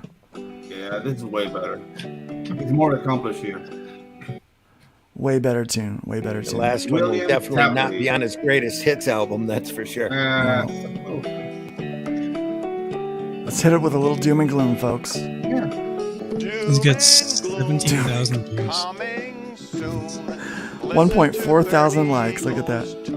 52,000 subscribers. God, I got a lot of work to do. Oh my gosh. You'll see signs up in the sun and stars and Oh man. Need to get Pedro to do an animated video of this. Yeah, Oh dude. my gosh, that would be hilarious. The bouncing ball. Yeah, we need Luke on his dulcimer and Yeah. Pedro doing an animated version. Doom and gloom. Here we go. Here Hey, we go. look at that. Look at this. Oh, yeah. Look at that, folks. This is another page from Russ Leach for the Shadow Kingdom. Yeah. That'll be offered soon over at Fund My Comic. I think I'd say I'm going this to was start lettering this thing this week. So, yeah, I'm it's just going going to to be great. say that every time you show you are Russ shows one of these pages, I always in the back of my mind think of you, Randy, lettering it. Yeah, me too. Like, oh, how's that going to work? Ah, dude. He's left you enough room there, I think. I hate We'll you, see. Yeah, just incredible stuff. Russ. And you have to agonize over covering any of the art. You're like, oh God, why? Yeah, it's gonna be it's beautiful work. Well, Yeah. we are surrounded by so many talented people. Yeah, dude. He is That, almost done with the pencils on this story, too. He's so close.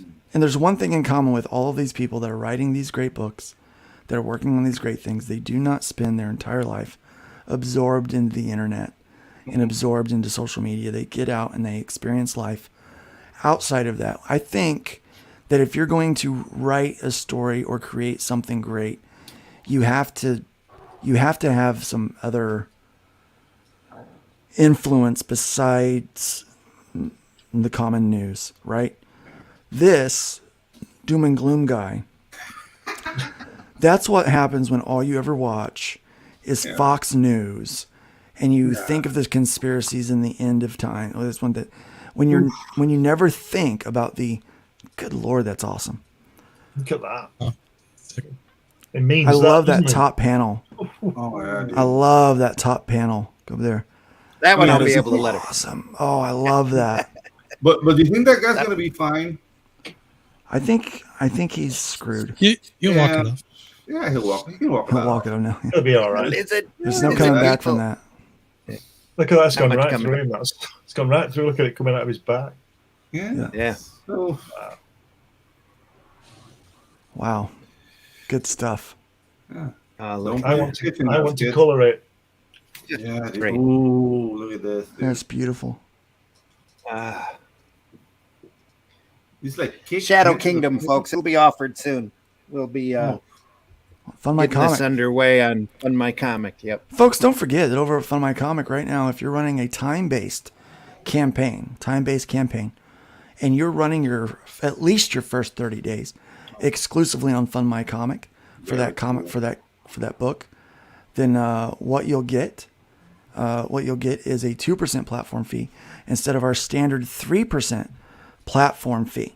Okay, so you're going to get a little bit of extra money to keep in your pocket because we understand times are tough, and I think that when we bring all of our audience to this one platform, everyone's going to be able to get to see some pretty awesome stuff.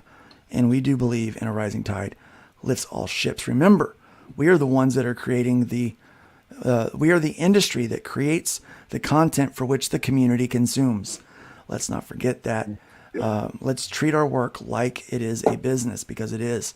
Let's be professional and serious about it. We don't have time to get out there and start fighting with people on the internet and doing stupid, silly stuff and shenanigans. No shenanigans. If you're a writer, you might have some time for shenanigans, but artists do not have time for shenanigans.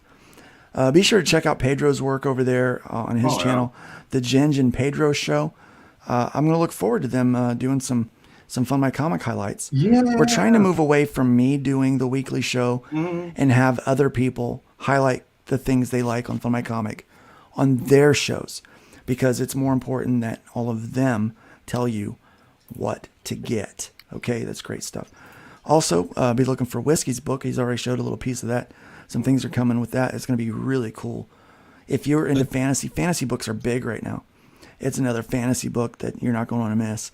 Obviously, we just looked at Craig's work over there. What's that, Nova? Next year, October. Okay, so a year from now, we're going to have this book.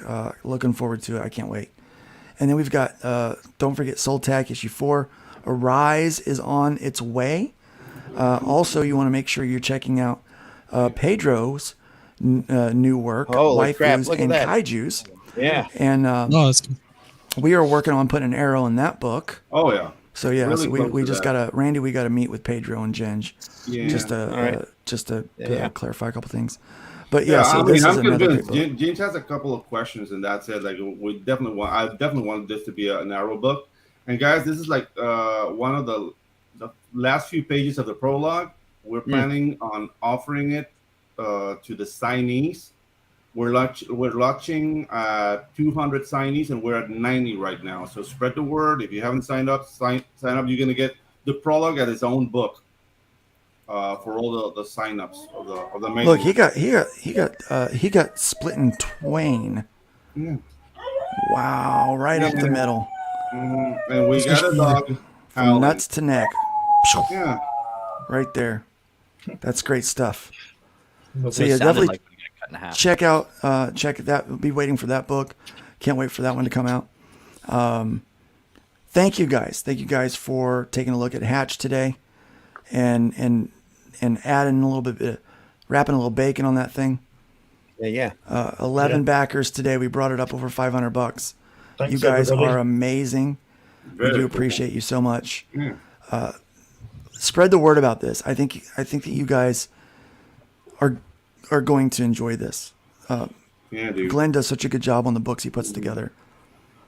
You're not going to want to miss out on this. It deserves more than 11 backers. It deserves hundreds. Dude, and the thing is, backers, 200. I love the tone of Hatch. I know it's not that kind of story, but it's giving me like that Wizards by Bakshi 75 to it. Yeah. Dude, it's really, really cool, dude. Like It feels relaxing. Yeah. That's because I'm old, you see, so it will be 70s. But yeah. I was trying to say it nicely, Glenn, but yeah. You don't say anything nicely, Pedro. Come on. Yeah, no. I'm trying. He tries. He's doing Yes, his you're best. very trying, aren't you? Ooh. Yeah, that was a good burn. You're going to need some salve for that one, Pedro. Man. I love that. I mean, again, man, you're just such a talented artist. I always love it when you're on the show. Thanks for coming by and classing up the joint for us a little bit. We do appreciate that. Don't forget to check out Randy's work and be on the lookout for what he's doing. The Fool is still available over on Fund My Comic. You're not going to miss that. And also go to aerocomics.store. Yeah. Got books available over there. We're going to have more books listed hopefully over the weekend. I'll get my button gear and get them listed over there so you guys can buy them and we can ship them out to you. Those books look great. And I've got 2 podcasts over at Indie Comics Network, over at the Randy Zim channel, and the Comic Book Black Belt Comics by Night. It's 5 a.m. on Friday mornings. We're going to be going through The Haunt of Fear because it's October and we're looking at horrific comics. And then on Sunday, I've got a great book that we'll be looking over. Sunday. Absolutely. Called The Horror. I'll look at that. The Horror. Horror. That's cool. Oh, man. Which is about comics that the government didn't want you to read. Ooh. And the formation of the Comic Code Authority. That's on Sunday Funnies, 9 a.m. Indie Comics Network, Randy Zim YouTube, my Facebook page, comicbookblackbelt.com. Go over there and check us out. So check it out. That's awesome. Also, is, Mad Sunday Ruth Funnies. has a show on Friday nights called the Friday Nights, right? The Friday Nights. Yes, every Friday night at 9 p.m. Eastern. It goes for about 90 minutes. Myself, Jason Stanberg, and Chris Faction, and we have 1 guest creator. We go through 3 topics from the week, and then 1 creator profile. And any creators looking, just DM me, and we'll get you a spot. Thank you very much. Everybody, be sure to like and subscribe. Let people know about the channel. We do appreciate that. Check me out at lukestonestudios.com. I do have a Patreon. I'm going to start working on a little bit more, so you can find me over there as well if you want to help support the cause of what we're doing. I'm going to try to do more videos. Pedro's ready to edit them. I just have not filmed them yet. I got so much more to do. Dude, I've been waiting. I was like, I know, man. Well, I was tired too. Okay. Yeah, I'll get there, man. I'll get there. Yeah. Well, so we'll get it done. I've been trying to, Yeah, it's been nuts. It's been nuts around here. You But guys, know, we do appreciate you so much for stopping by today. Thanks for checking us out. Thanks for hanging out with us for 3.5 hours today. Look at that. We've I just sure had have. so much fun talking to Glenn, man. Breaking a new record here. Lost track of time. But thank you so much, Glenn. Again, thanks for being here today. Thanks you. for sharing your work with us and what you're doing. We do appreciate that. Thank you for using Fund My Comic, guys. Thank you for all that you do.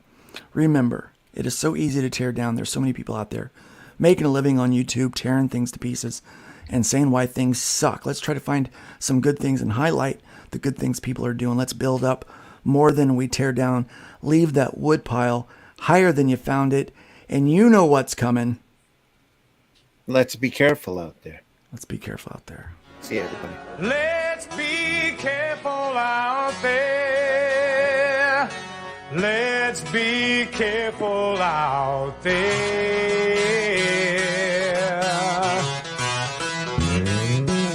We had a 187 at the 7-Eleven on the corner of 4th and Main. 2 Caucasians of the male persuasion put a bullet through the cashier's brain. Moving on, I see a 211, half a dozen 459, 2 AEWs, a GTA, and several miscellaneous crimes. Homicide